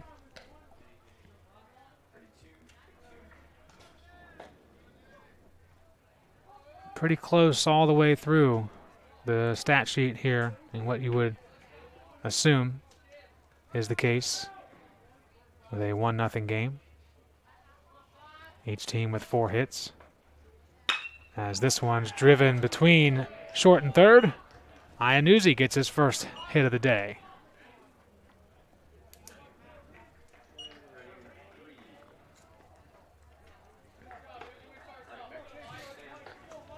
Third baseman, number 30, Mike Nichols. Yellow Jackets are 2 of 11 with runners on base.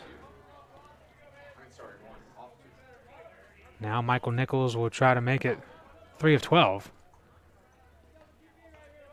He's 0 for 2 so far.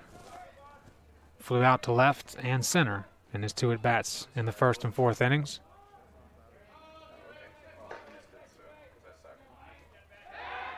And Potts is going to have to worry about 2 Yellow Jackets here. Iannuzzi, 8 of 9 on the season in stolen base attempts. First time he's been on the bags today.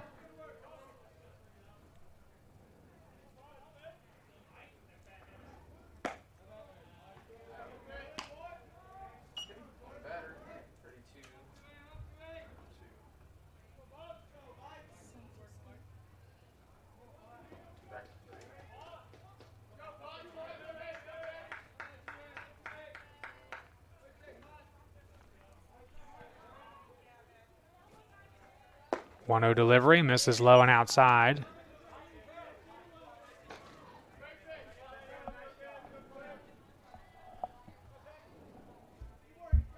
Grayson Thurman warming up in the bullpen for Lynchburg,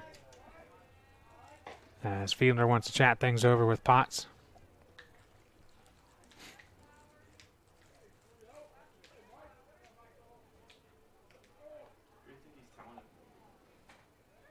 That's what I always wondered. Probably a joke. Probably like, hey, what did the elephant say to Naked Man? Oh my god. If it was a joke, it wasn't funny. No one smiled No dad jokes. during that exchange. 2-0 count. All business as far as we know. Strictly business. Strictly business. Iannuzzi with a big leadoff over at first. Because as we say, they're taking a business trip. Now I see a lot of people sit in the trucks for like ESPN and stuff. They're always like just so messed up. It's really easy to get into this crowd. 2-0 comes in and sent right back out, going to deep center field. Carson does his best karaoke and then tosses it in to keep the runner at first. Yeah, I thought it was better than You almost want that. Sign him up for your Dance Dance Revolution team. Designated hitter, number 18. Carson's got swift hips and quick feet.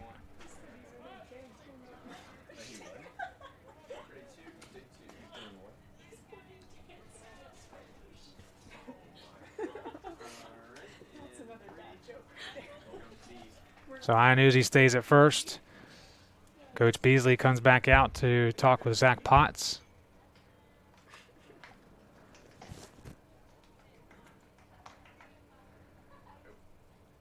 The consoling shoulder tap. The calm voice of Travis Beasley. And it's just a conference call.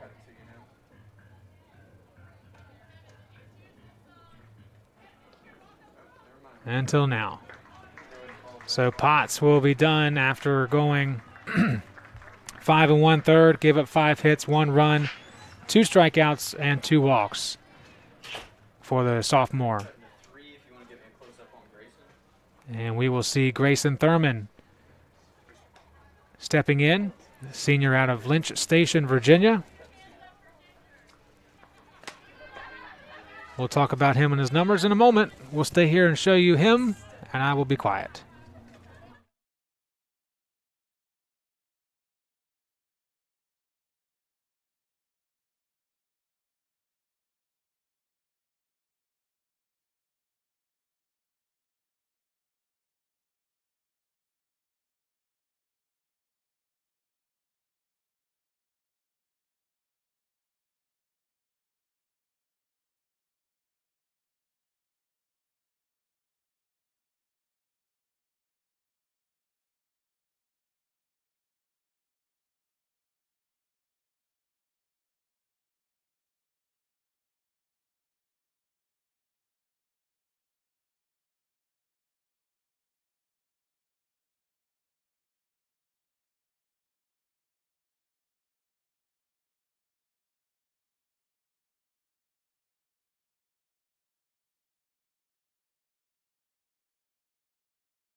Grayson Thurman stepping in for the 14th appearance of the season.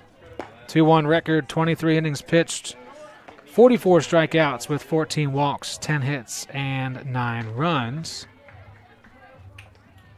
6 of those runs were earned, by the way. That's one thing I forgot to write down. Now it is there. He inherits a 1-0 deficit on the big board, 1 out, and a runner at first. With Kevin Mooney stepping up to the plate for the 3rd time today. Flew out to center and grounded out to short in the 4th inning.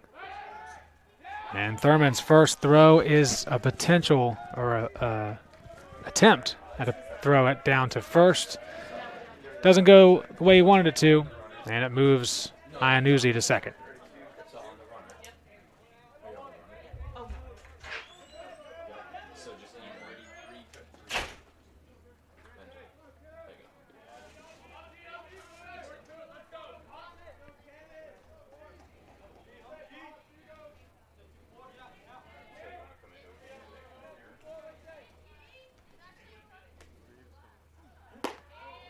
And Thurman's first pitch of the day is high in the zone to Mooney.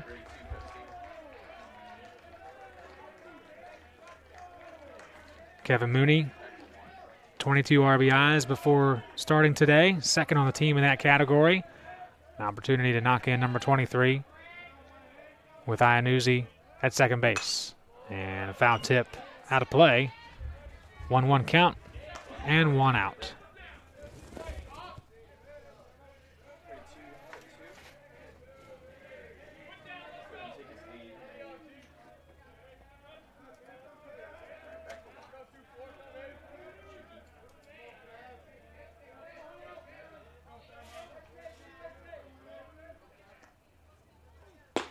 Thurman with a heater on the inside that hits for strike 2.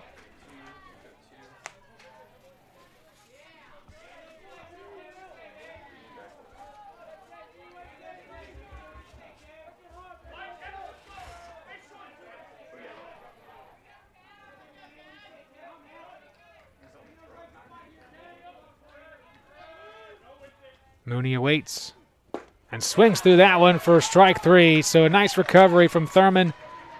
First throw coming in off the bench wasn't great.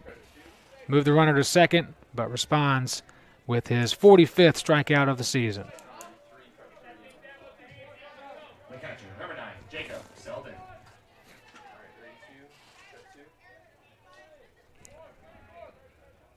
Jacob Selden, 1 for 2 today with a single and a strikeout. Takes to the plate next with a runner at second and 2 outs.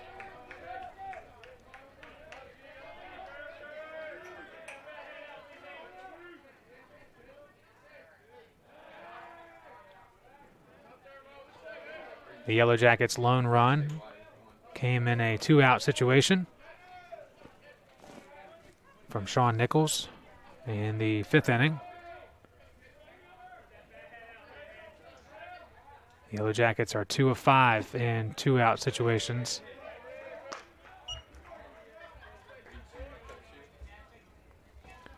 Each team 1 for 5 with runners in scoring position. That's where we are now. The 1-0 count, 2 outs. Ryan Long becoming Iannuzzi's dance partner at second. And another foul ball.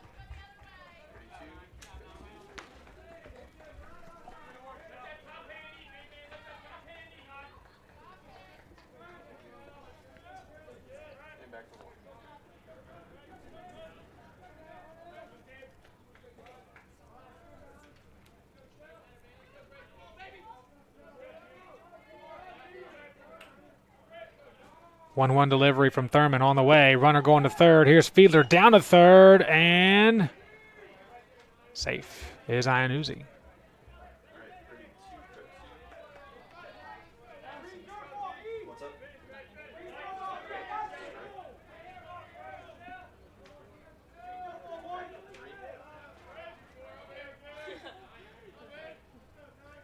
Two outs. Runner now at third. And that pitch outside.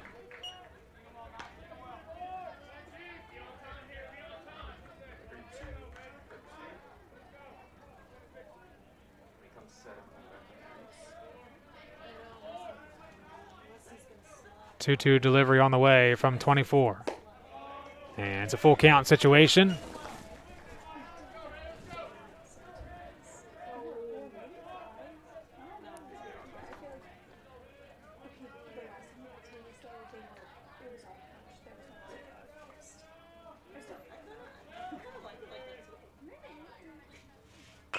This one chopped foul into the Randolph-Macon bench area. Iannuzzi over there at third now has 10 stolen bases on the year, by the way. Good. First time he's been on the base paths. Got on with a single. Bad throw to first, put him at second. And just stole third, trying to make it a 2-0 game. Hoping Selden can help him out. That will not get it done. Slow roller to first. Combs just gets there with the left toe. And we are still at a 1-0 game. Bottom of the 6th next on LHSN.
New pitcher for the Yellow Jackets. You've been watching him warm up. His name is R.J. Payne from Barbersville, Virginia.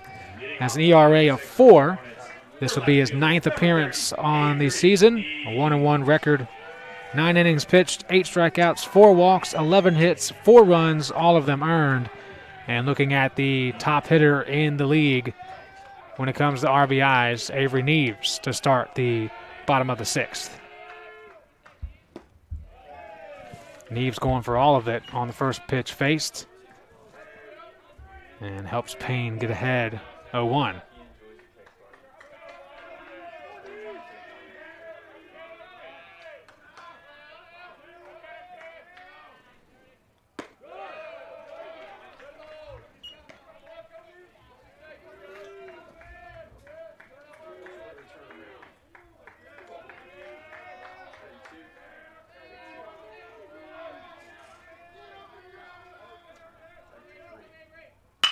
The 1-1, hard grounder scooped up. Here's the throw. Well done until the end.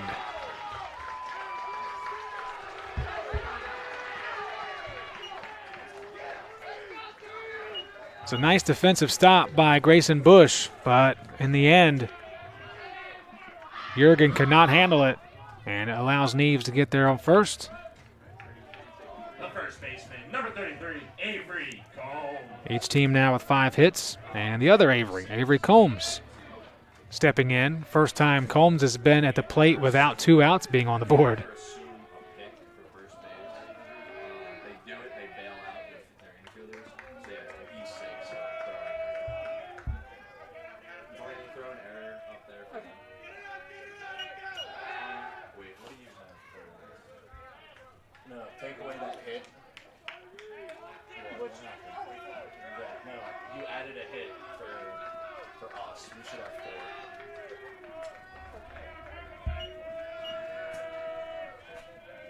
4. Avery Neves at first, Combs at home, Yeah, I mean, and the first pitch faced from Payne is good for a strike. Wait, so that's why I was like, what? why is that not? If he makes a good throw, he's out. He didn't make a good throw. Oh, okay. 0-1 count to Combs.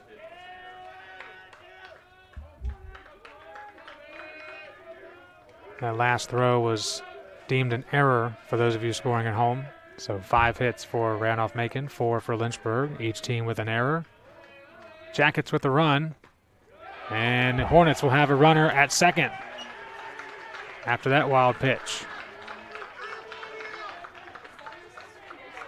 No, it's a wild pitch.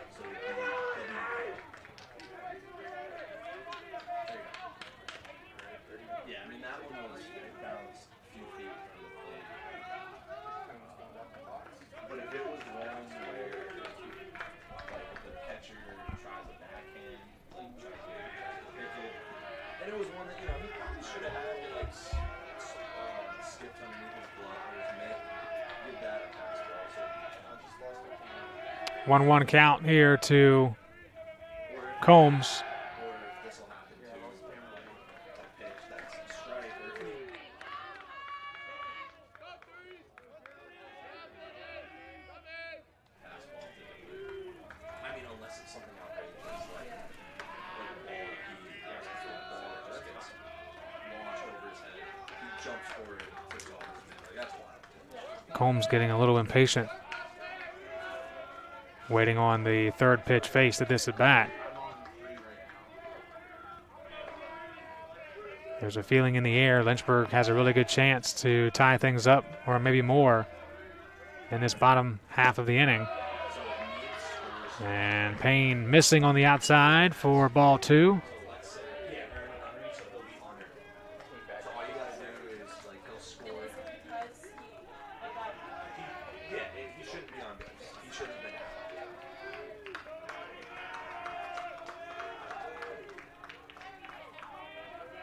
Payne looks back, now delivers the 2-1. Combs sends it to left. Will it get down? No. Neves well out of position, and 2 outs on the board just like that.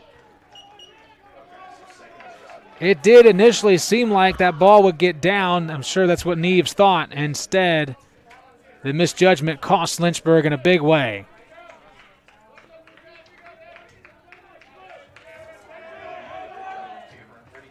Third baseman, number 15, Gavin Collins. Give credit to Iannuzzi in left field, making that first great step so he could be there. Yep. Yeah. Yep. So line up the left. He's out. No. So it would be he's out at 7. And 0-1 to Gavin Collins goes out of play.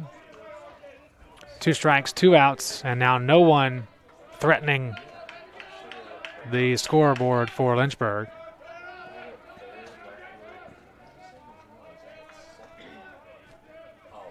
Collins 1 for 2 today with a double and a strikeout.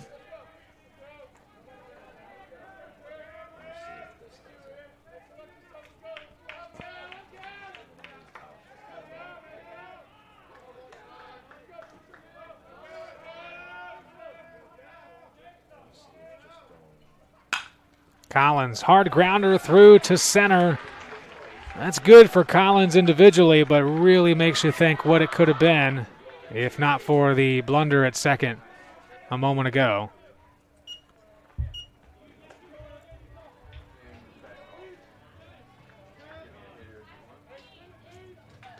But still a chance here with 2 outs.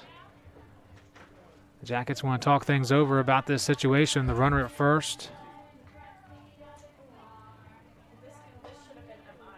PJ Alvanos awaiting his turn and enjoying the mini concert that he has allowed people to have thanks to his walk-up song from Miss T. Swift. Yeah, I want to get it to be that he's out at 2nd. I don't know why it says he's out at 3rd. I think his song is Swing, Swing.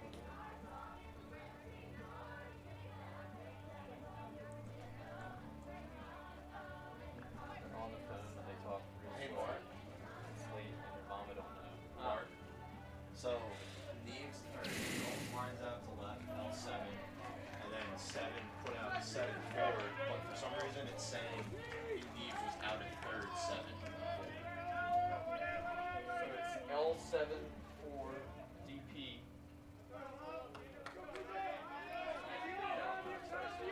L7 for DP on the hitter. They think they like that.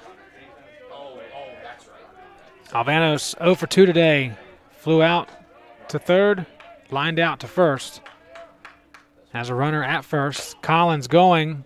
A bit of a hit and run situation there. But just like most times in life, it doesn't pay off.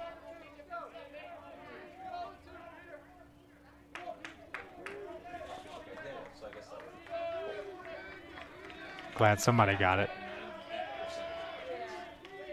0-1 count, 2 outs.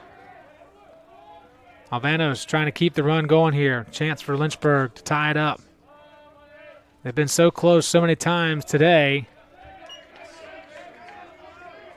Now in a tougher position. No balls, 2 strikes.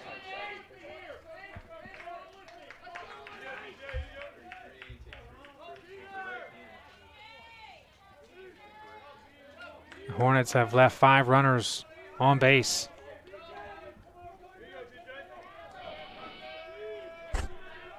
Just 1 for 6 with runners in scoring position tonight, this afternoon, this evening, wherever we are. Wherever you are.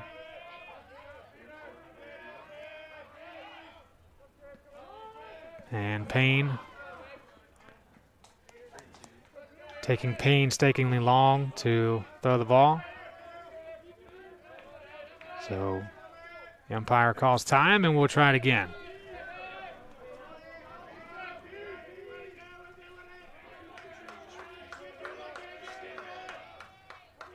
Oh, 2 count, 2 outs and a runner at first. Selden sets up on the outside of the plate, and it's low there for ball 1.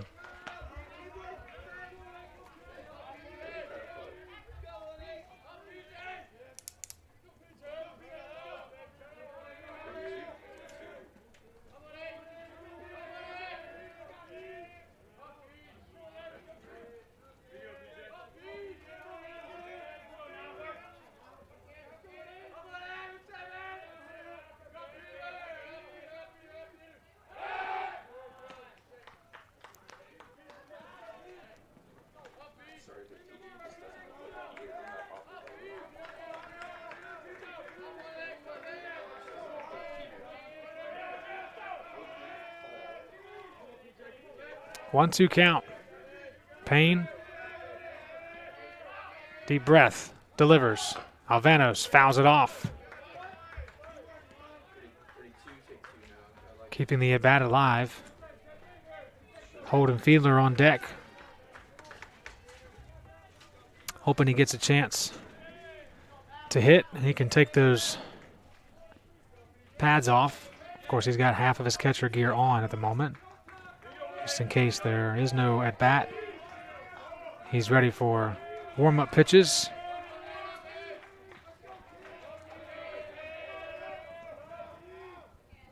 Alvano's choking up on the bat. Here's the 1-2. Drops in just outside.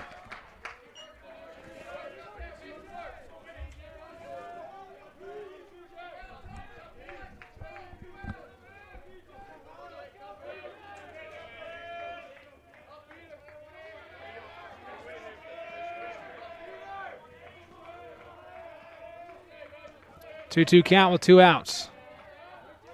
And Payne not ready yet.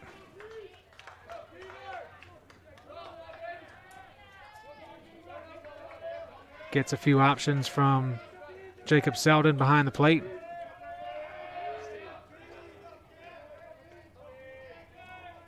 Concurs with the catcher and delivers in the dirt. Ball gets away. Collins was already on his way back to first, though, and he will stay there.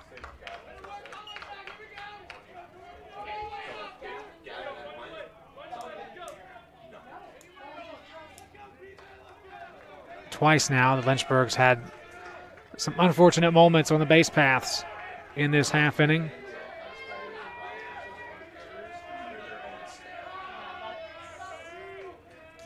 One quick way to make us forget about all that. Just be a nice little hit here from Alvanos. Full count pitch on the way with 2 outs. Swinging through, strike 3. Payne picks up his first K of the day, and we are done in the 6th. For the Hornets.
Reese Jurgen up for the 3rd time today, accounting for the lone run that has come across the plate on the RBI single from Sean Nichols back in the 5th inning. Has a stolen base to his credit, along with a walk and a pop out to left field.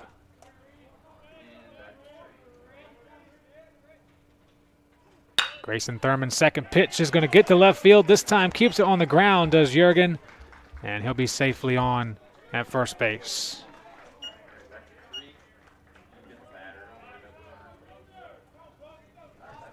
Second baseman, number 5, Brooks Maisie. Brooks Maisie, 0 for 2 today. Grounded into the white squirrel of plays, 163 double play, the rarity that is. And then struck out in the 5th inning. And swings through the first pitch for strike 1.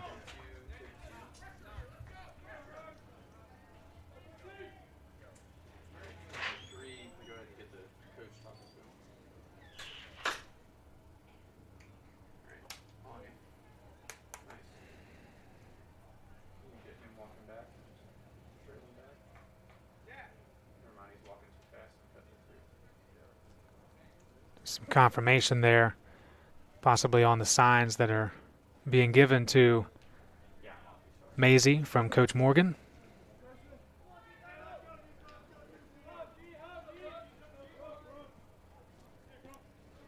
Back in the batter's box with an 0-1 count and a runner at first. Thurman delivers on the outside. And they'll ask first base if he went around. Did not, so 1-1.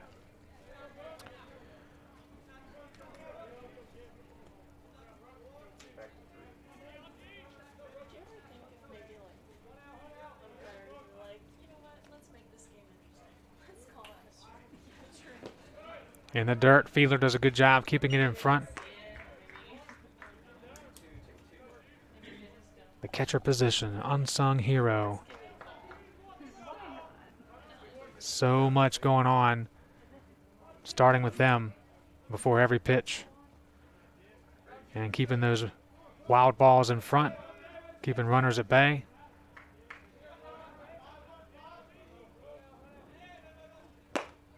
Two-one becomes 2-2. Maisie cannot keep up with the heat coming off those fingertips of that right hand of Thurman.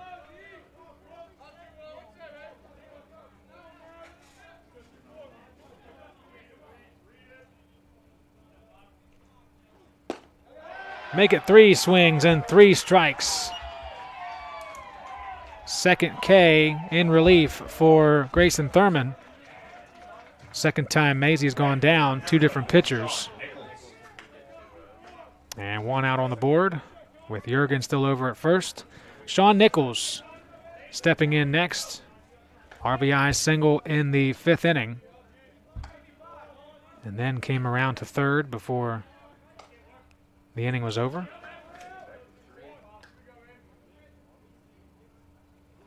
First pitch makes contact. Good speed on the twist of the hips.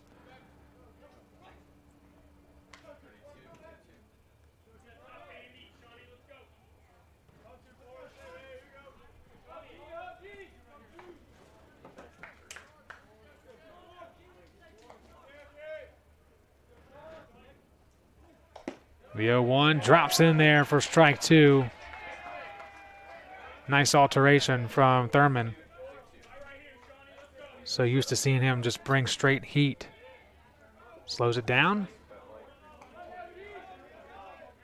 Gets ahead 0-2.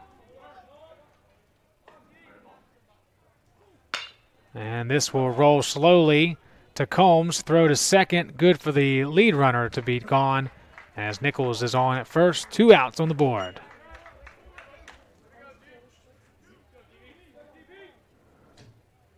Shortstop, number 29, Grayson Bush.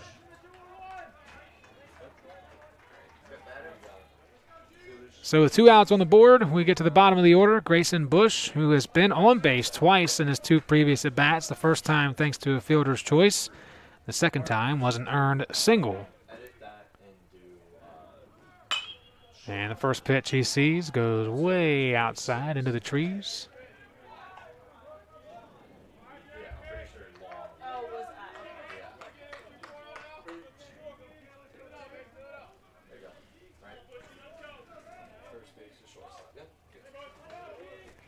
Thurman eyes up the zone, delivers the 0-1. Fiedler throw to first, caught in a pickle is Nichols. Ryan Long has it, throws back to Combs. Pickle's still alive. Nichols, that is. Caught in the jam. And no bread to pick it up off the floor. 0-1 at the plate turns into out number 3 on the base paths. Nice job. So all starting with that unsung hero position, Holden Fiedler. We're done in the top of the 7th. More to come. Stick around. We're back in a moment on LHSN.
New pitcher and new second baseman for the Yellow Jackets. Will Haas, junior from Charlottesville, Virginia at second. And your new pitcher is Zach Radcliffe, the senior out of Bel Air, Maryland. Radcliffe in his 8th appearance of the season. He's got a 1.26 ERA, a win and a loss through 14 1/3 innings pitched. 11 hits, 4 runs, 2 earned, 1 walk, and 15 strikeouts. As his first pitch misses for ball 1 to Holden Fiedler, who was responsible for that excellent execution of the pitch out, caught stealing pickle situation just a few moments ago.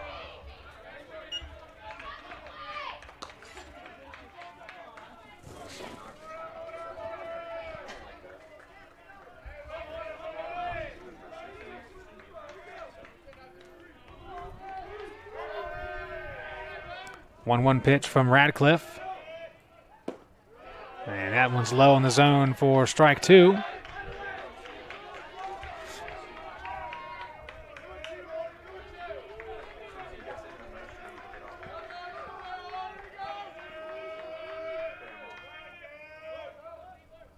One-two comes inside, glances off the glove of Selden, which was not where Selden was set up on that outside edge.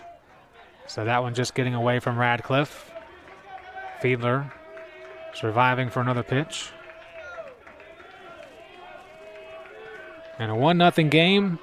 Each team with an error. 6 hits for the visitors, 5 hits for the home team. And a ball 3 for this at bat. Energy picking up inside that dugout. Recognizing they've missed out on some opportunities, but it hasn't hurt them too much. Payoff pitch. Fiedler swings through, strike 3.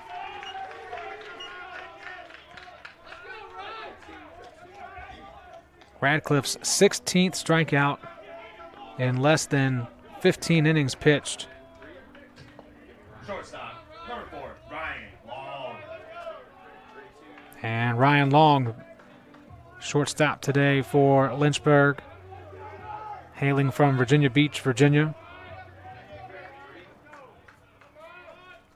Reached on a fielder's choice and then grounded out to shortstop in his previous 2 at-bats.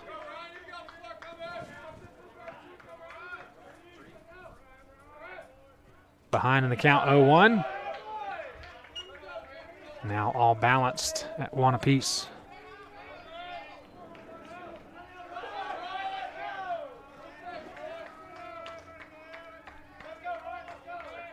Radcliffe sets up. And Long hits it well high. Out there somewhere.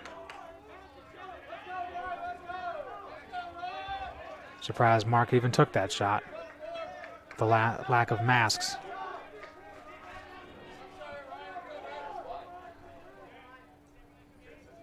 One, two, right back where it came from, into center field for Ryan Long.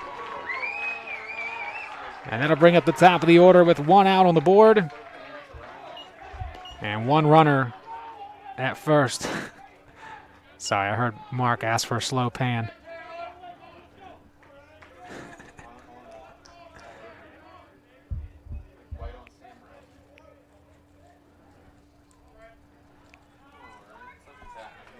Conversation time. We're going to have a pinch hitter.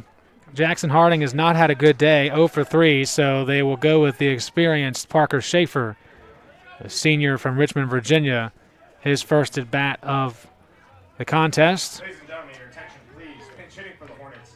Number 6, Parker Schaefer. Schaefer batting .219 this year. This is his 23rd appearance of 2021. He has 8 RBIs, 6 doubles, and 14 hits in these previous 64 at-bats. And so he and Coach Jones will talk about this situation as they try to rebound after a 10-1 defeat at Randolph-Macon on March 25th after sweeping the Yellow Jackets in the 2019 season.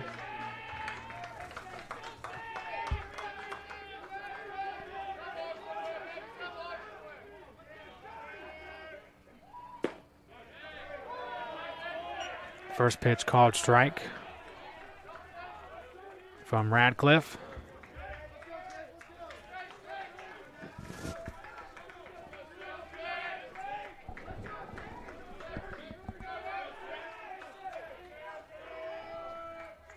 Fiedler, Ryan Long over at first, and a bunt perfectly placed by Schaefer. It lands on the line. It's fair. It held up on the line. Our umpire, Nathan Hamlet, very animated about that being in play. And so Schaefer comes in for his first at bat, lays down a perfect bunt, and Hornets have 2 runners on with 1 out. So 1B, VU. That's what I'm thinking.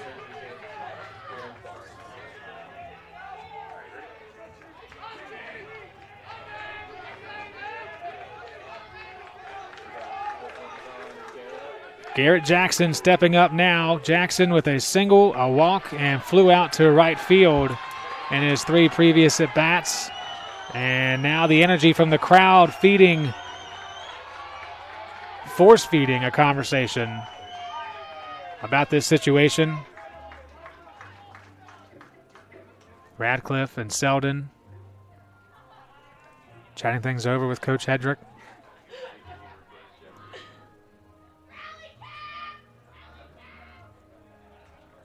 Is that like the 34-minute Jeopardy? No, it's 30 seconds.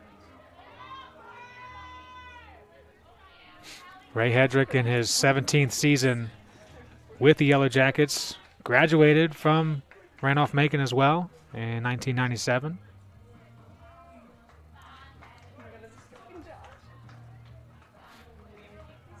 It's really bolstered this team as a national contender over the past few years. Had a 15-1 record before COVID-19 came in last season. They've got a 76% winning percentage in the last 5 seasons. And 73.5 in the ODAC in that time as well. Big shout out to Phil Dad Stanton and Randolph-Macon's website for those numbers.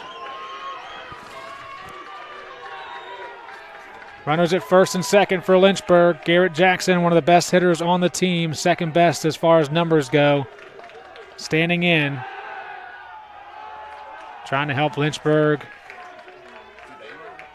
tie things up. They or more. Really? Yeah. Where'd they go?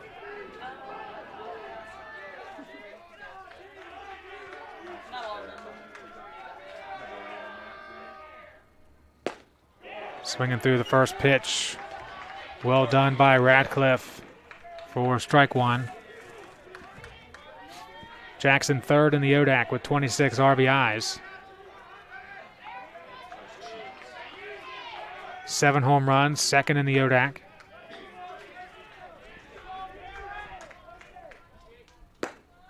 And going for it again. Just a bit off the mark, and quickly Jackson in an 0-2 hole. Lynchburg has struggled all afternoon to take advantage of fortuitous opportunities. They're 1 of 6 with runners in scoring position.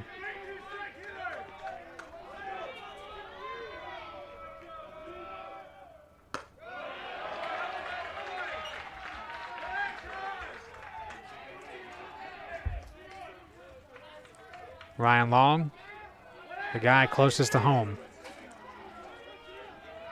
standing at second. Parker Schaefer, after a beautiful bunt, stands at first.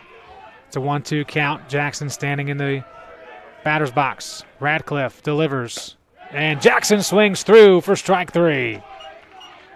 What a response from Zach Radcliffe in a tough spot.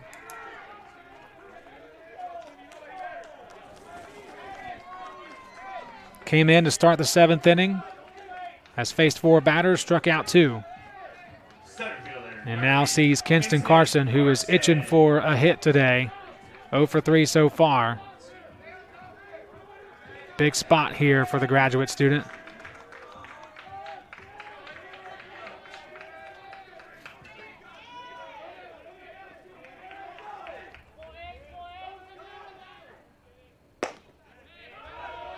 Radcliffe paints the outside edge for strike 1. Kinston Carson missed some games to start the year. Has an ODAC baseball player of the week to his credit. Staring at an 0-1 pitch. And that one a bit low and outside for the umpire's liking.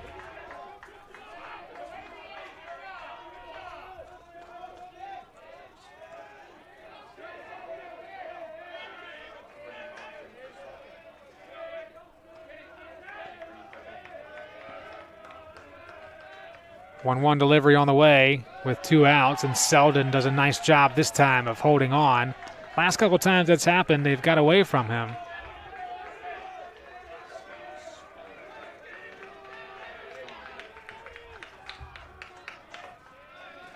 Two-one count, 2 outs and 2 runners on for Kinston Carson. Lynchburg has out-hit Randolph-Macon. Still looking for the first run. And Radcliffe looking down at his hand after that one seemed to get away from him.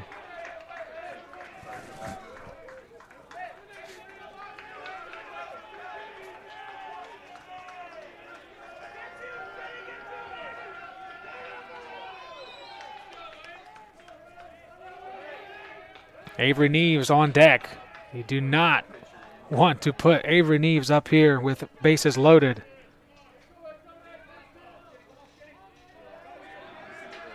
Radcliffe desperate to take Carson down. 3-1 count. And it's a walk. Sacks loaded for Avery Neves with 2 outs, and the Hornets down by 1.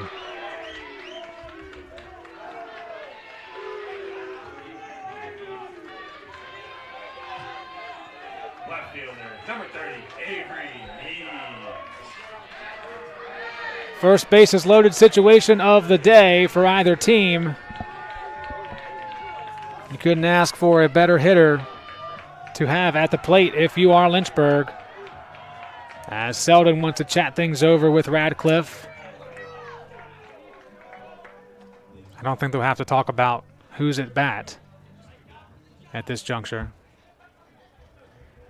Maybe they did share a recipe or two. Radcliffe likes the sound of it.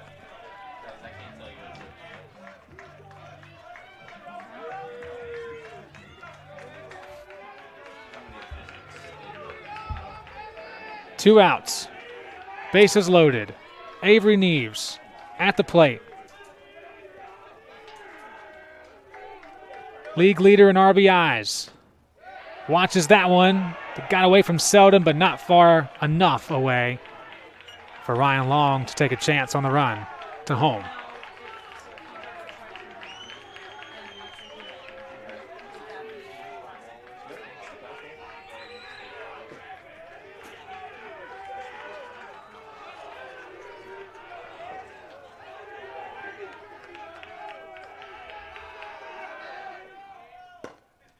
One 0 becomes 1-1. It got away from Selden again, though.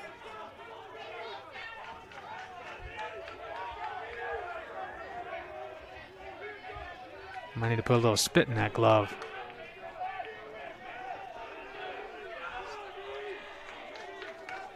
One count.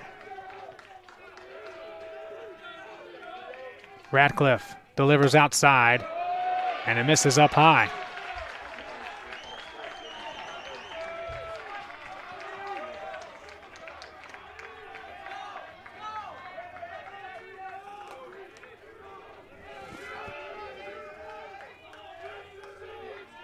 Radcliffe has 2 strikeouts this inning and a walk. Still to be determined on what happens here with 2 balls, 2 strikes, 2 outs.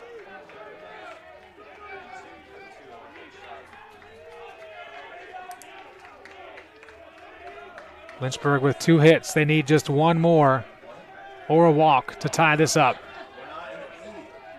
2-2. Neves hits it to right field. It's going back, and Nichols can't find it. It gets over his glove. Long comes home. Here comes Schaefer around third. Coming home is Carson. It is a 3-run triple for Avery Neves.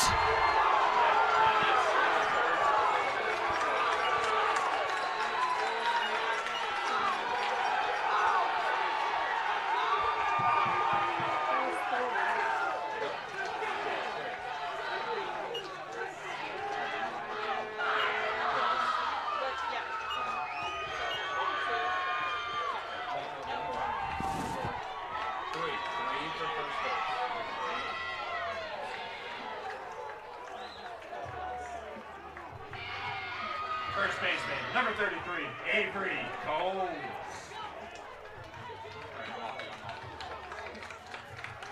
Sometimes just let the bat do the talking. That's what Avery Neves has done 45 times now. 45 RBIs this season for Avery Neves.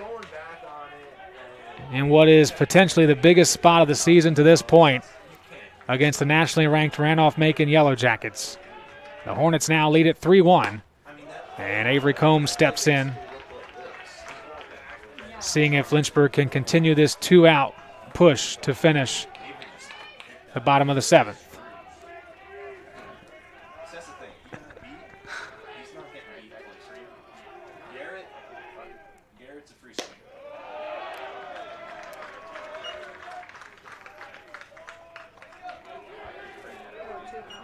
Garrett's a free swing. Combs now looking at a 2-1 count.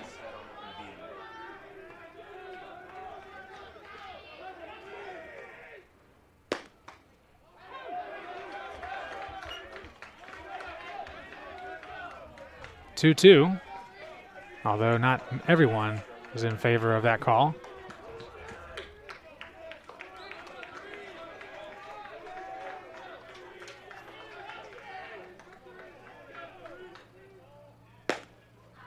And striking out is Combs.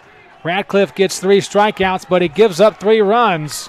And the home team has the 3-1 lead heading to the 8th inning on LHSN.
Some changes in the defense for Lynchburg. There's Josh Jorman. He's now at first base, the sophomore out of Oak Hill, Virginia. Kinston Carson moves from center to right, and Carson Atkins is now in center field for the Hornets.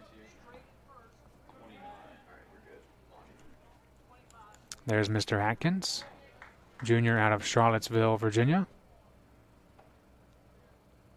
Just making a quick check before we start.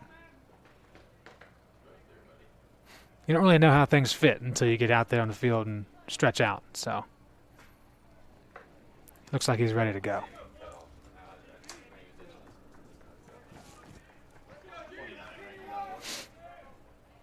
Well, that was fun. The seventh inning. All good for the home team and still within reach for the visitors.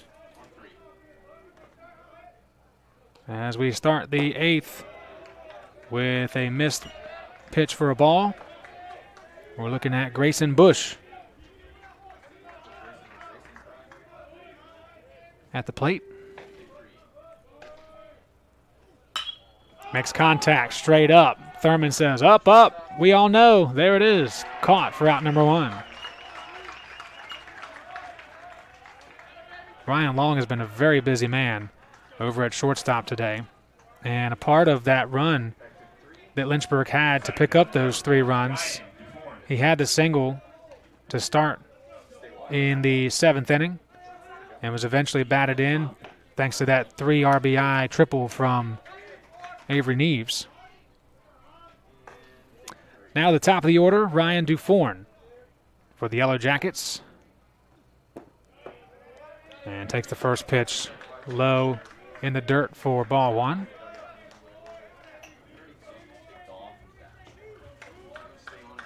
Duforn 1 for 3 today, left on base twice, and has a stolen base to his credit as he goes head hunting under his own teammate's dugout.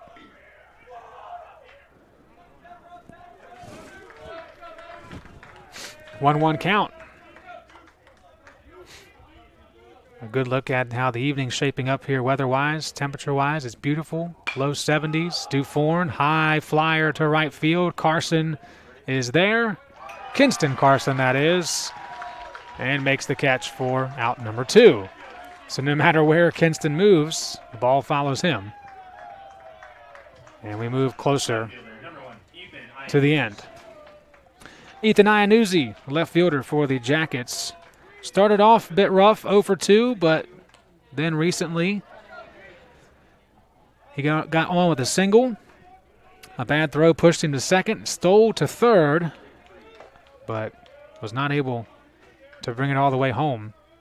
It remained 1-0 at that point in time. And now he looks at his team down by 2, trying to avoid losing 2 of their last 3. They lost their first conference game 2 contests ago, part of a single-day doubleheader against Shenandoah.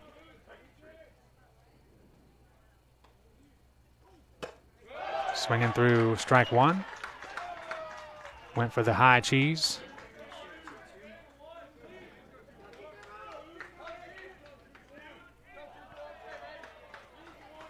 Not me, I'm still on the low shelf for cheese. Saving money.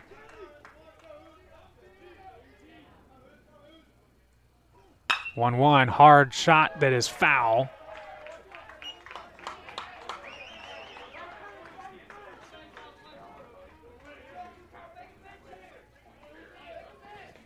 So it's a 1-2 count with 2 outs.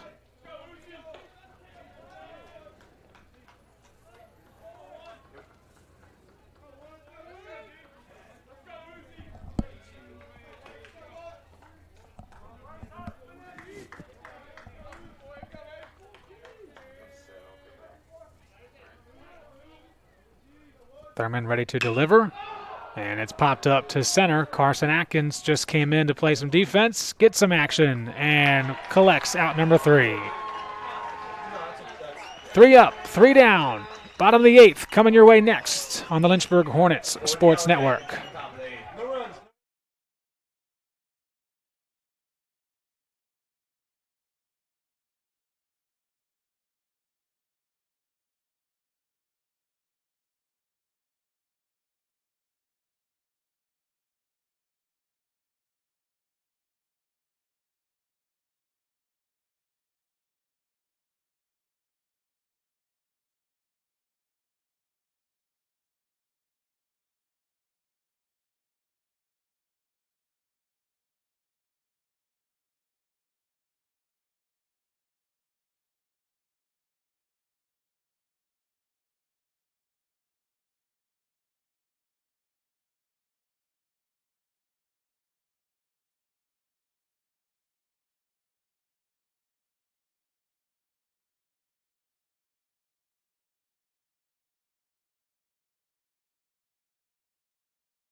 New pitcher for the Yellow Jackets is Tyler Dunn, a senior from Salisbury, Maryland. Standing at 5'11", weighing in at 170, has 9 previous appearances, a 1-0 record, 12 innings pitched, 14 strikeouts, 4 walks, 6 hits, 5 runs, and all 5 of them earned, and inherits a feisty Hornets team that's fought back with 3 runs in the 7th to make it 3-1 on the big board. The Yellow Jackets facing some adversity here on the road. And looking at Gavin Collins, are the Hornets to keep this run moving forward for them? Collins struck out in the 2nd, but since then going 2 for 2 with a double and a single in the 4th and the 6th. First pitch taken for a strike.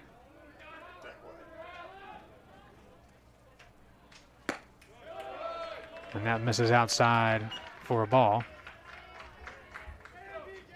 I'm a little late now that it was shown, but how about Grayson Bush's mustache? Isn't that perfect? Over at short. Doesn't work for everybody.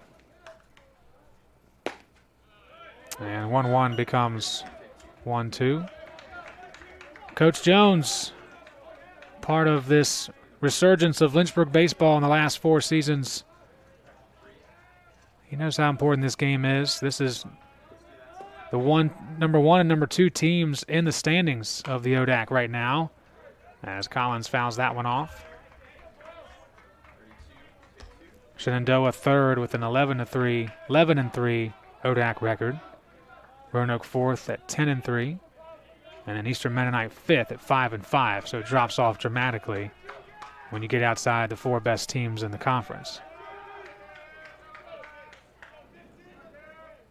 1-2 pitch, missing outside.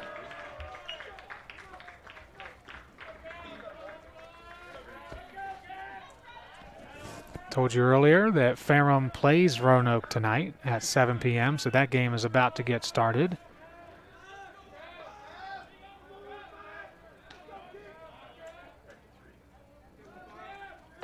And a quick look over at ODAConline.com sees bottom of the 8th, Bridgewater leading Eastern Mennonite 6-3 as Collins goes down for his 2nd strikeout of the afternoon. 15th strikeout of the season for Tyler Dunn. And now it's P.J. Alvanos, who was a strikeout victim in his last at-bat. 0 for 3 this afternoon. But always 1 for 1 on walk-up music.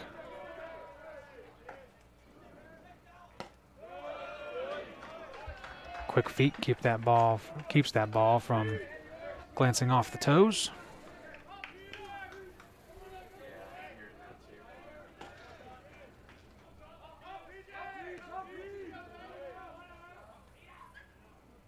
One-0 delivery.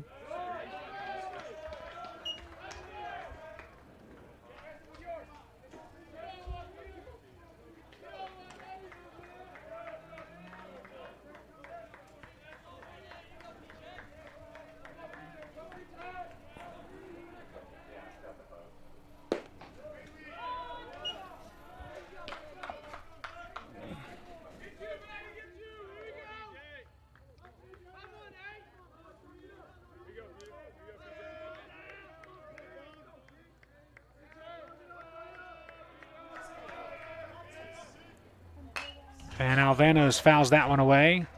It's 2-2 now.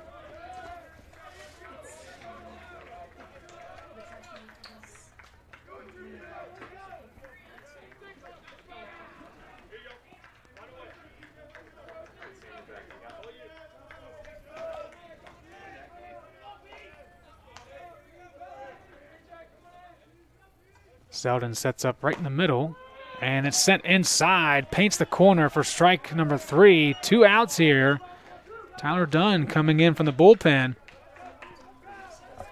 Pitching very well. Making quick work of the first 2 batters he's faced today. Number 23, Holden Fiedler. And now we'll face another Hornet, who is coming off a strikeout in their last at-bat. Holden Fiedler has been walked and also ground out earlier in the contest.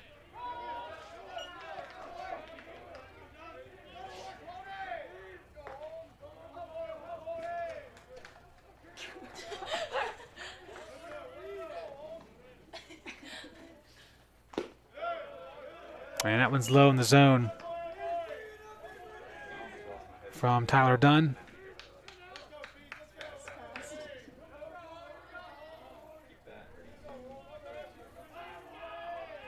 Takes a long look in and delivers.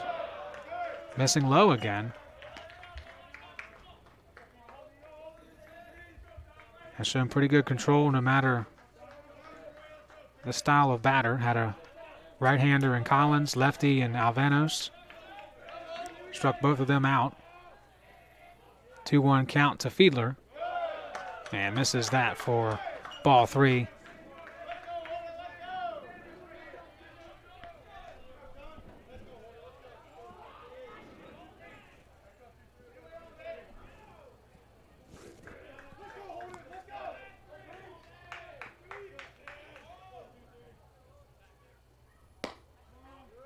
And after 2 strikeouts, Tyler Dunn comes undone for the walk.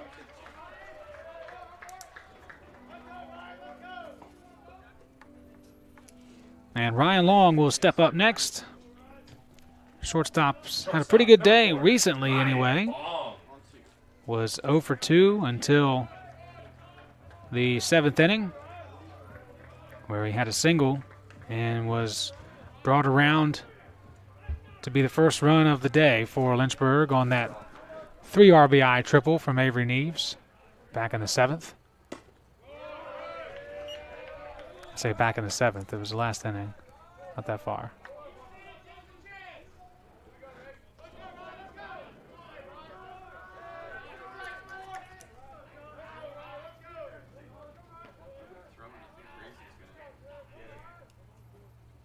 One 0 delivery.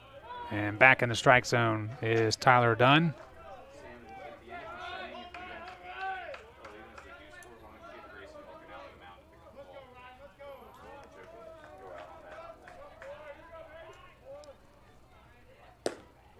And a 1-1 missing outside. Seems like Dunn is losing a little bit of control, trying to paint on the outside to right-handed batters.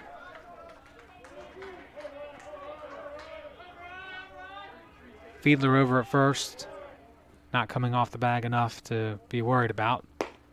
And Dunn responds with strike 2.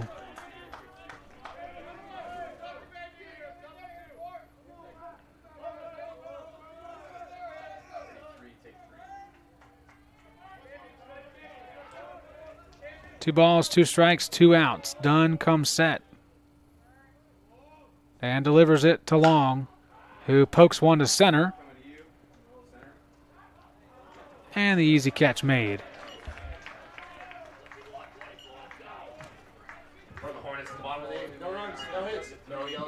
No runs, no hits, and no errors.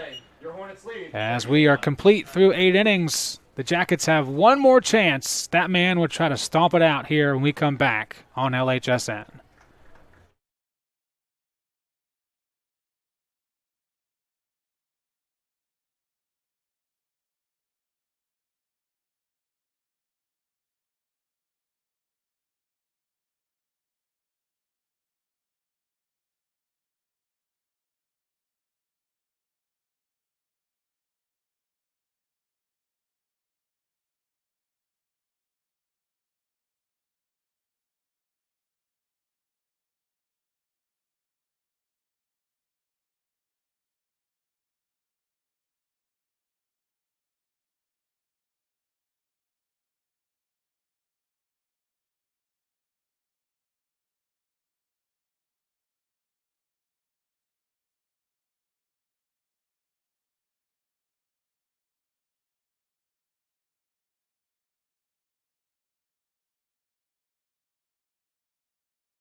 3 outs left potentially here for Lynchburg. Jackets need 2 runs to force the bottom of the 9th. Top of the ninth for the Yellow Jackets. Third base. And they're going to start with their third Jacket in the order. That is Mike Nichols, who is 0 for 3 today. Nichols came in with a .333 average, 24 RBIs. Not enjoying his trip to Fox Field, one that was delayed due to bus scheduling issues, so we actually did not start until 4 for a game that was scheduled for 3 o'clock.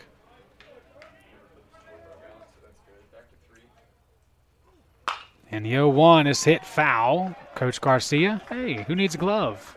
I got a big left hand. Well, that's obviously, that's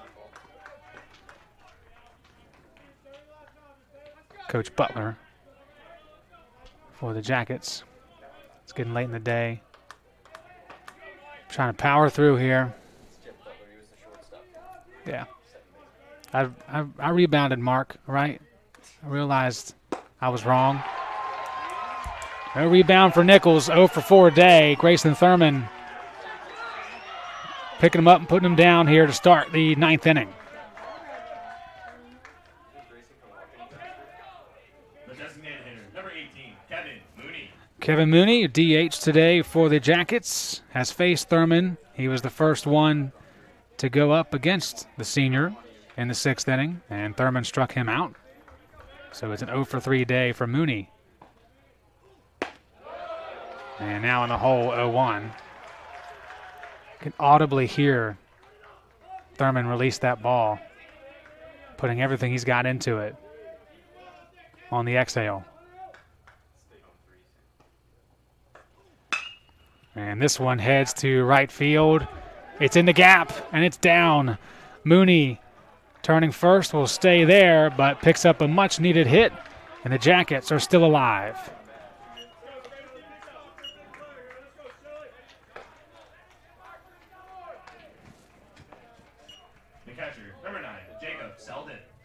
Pinch runner for Randolph-Macon as Mooney steps out.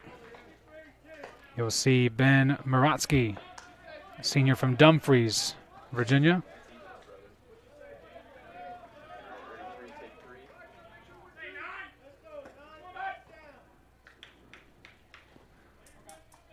Umpires confirming that we knew what we already knew. And we move on with Jacob Selden. 1 for 3 this afternoon on a campus that he's very used to. His mom, Sally, being the former vice president and dean.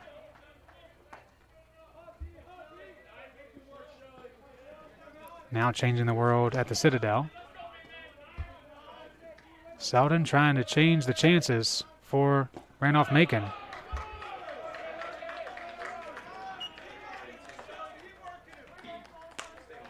Fiedler keeping that ball in front, keeping the runner at first. A 2-0 pitch count to Selden.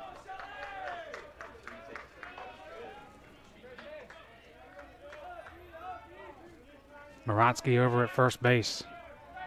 Jorman standing close by as Thurman delivers, and it's 3-0.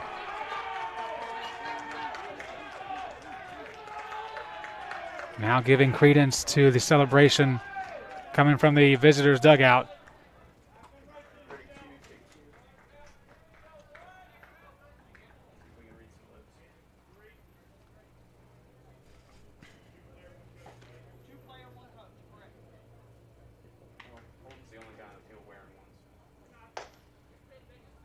Call Alvanos in to relay a message.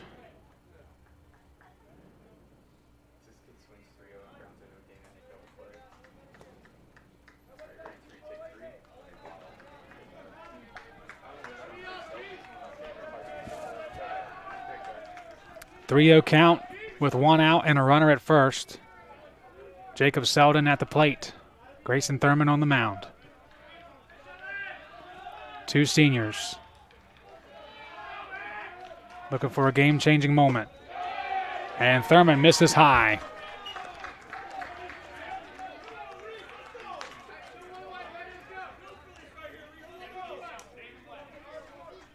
And that'll bring up Reese Jurgen, who was stretching in a way that was making me tired while we were waiting on this at bat. He was making sure everything was limbered up, ready for this moment. Came across the plate for the only run scored by the Yellow Jackets today. Also has a single to his credit in the 7th inning. And takes the first pitch for a strike from Thurman. 1 out, runners at first and second. Lynchburg with 2 outs. Not giving up more than 1 run. Will come away victorious. That one drops in too low.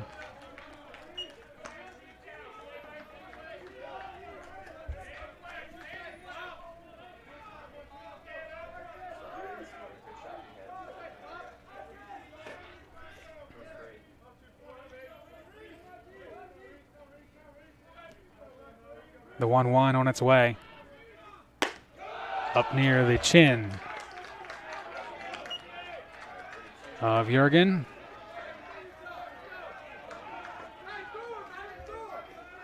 If he hadn't shaved today, he might have brushed some hairs on that pretty face. Instead, it's 2-1. 2 runners on and 1 out. Jurgen lets it come through for strike 2.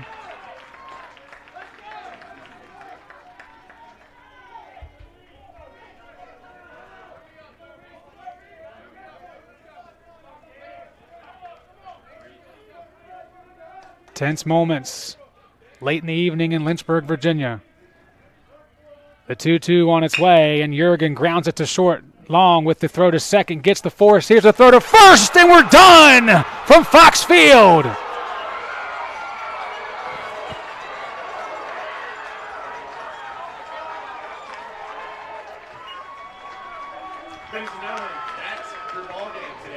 Huge win for Lynchburg as they respond after a disappointing 10-1 defeat back in March with a 3-1 victory today in comeback fashion to tie this series this season at 1 apiece. They will not meet again before the end of the regular season, and we certainly hope we can see this one more time come postseason play. The top 2 teams in the ODAC delivering today with an excellent show of baseball.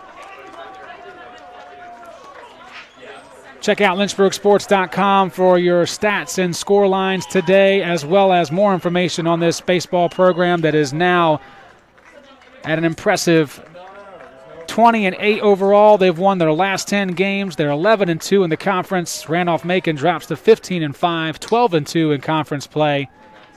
Next up for Lynchburg, they will be at William Peace on Wednesday, 6 o'clock, before heading up to Winchester to battle number 18, Shenandoah, this weekend at 12 and 3 p.m. Today, it was Lynchburg taking down number 12, Randolph-Macon. The final again, 3-1 from Fox Field. Be a happy day for that man anytime the Hornets come out on top. We're glad you enjoyed the broadcast today. We look forward to being back here in 1 week's time. Until then, for the entire LHSN crew, I'm Joe Hutzler reminding you it's a great day to be a Hornet, and we are one nation.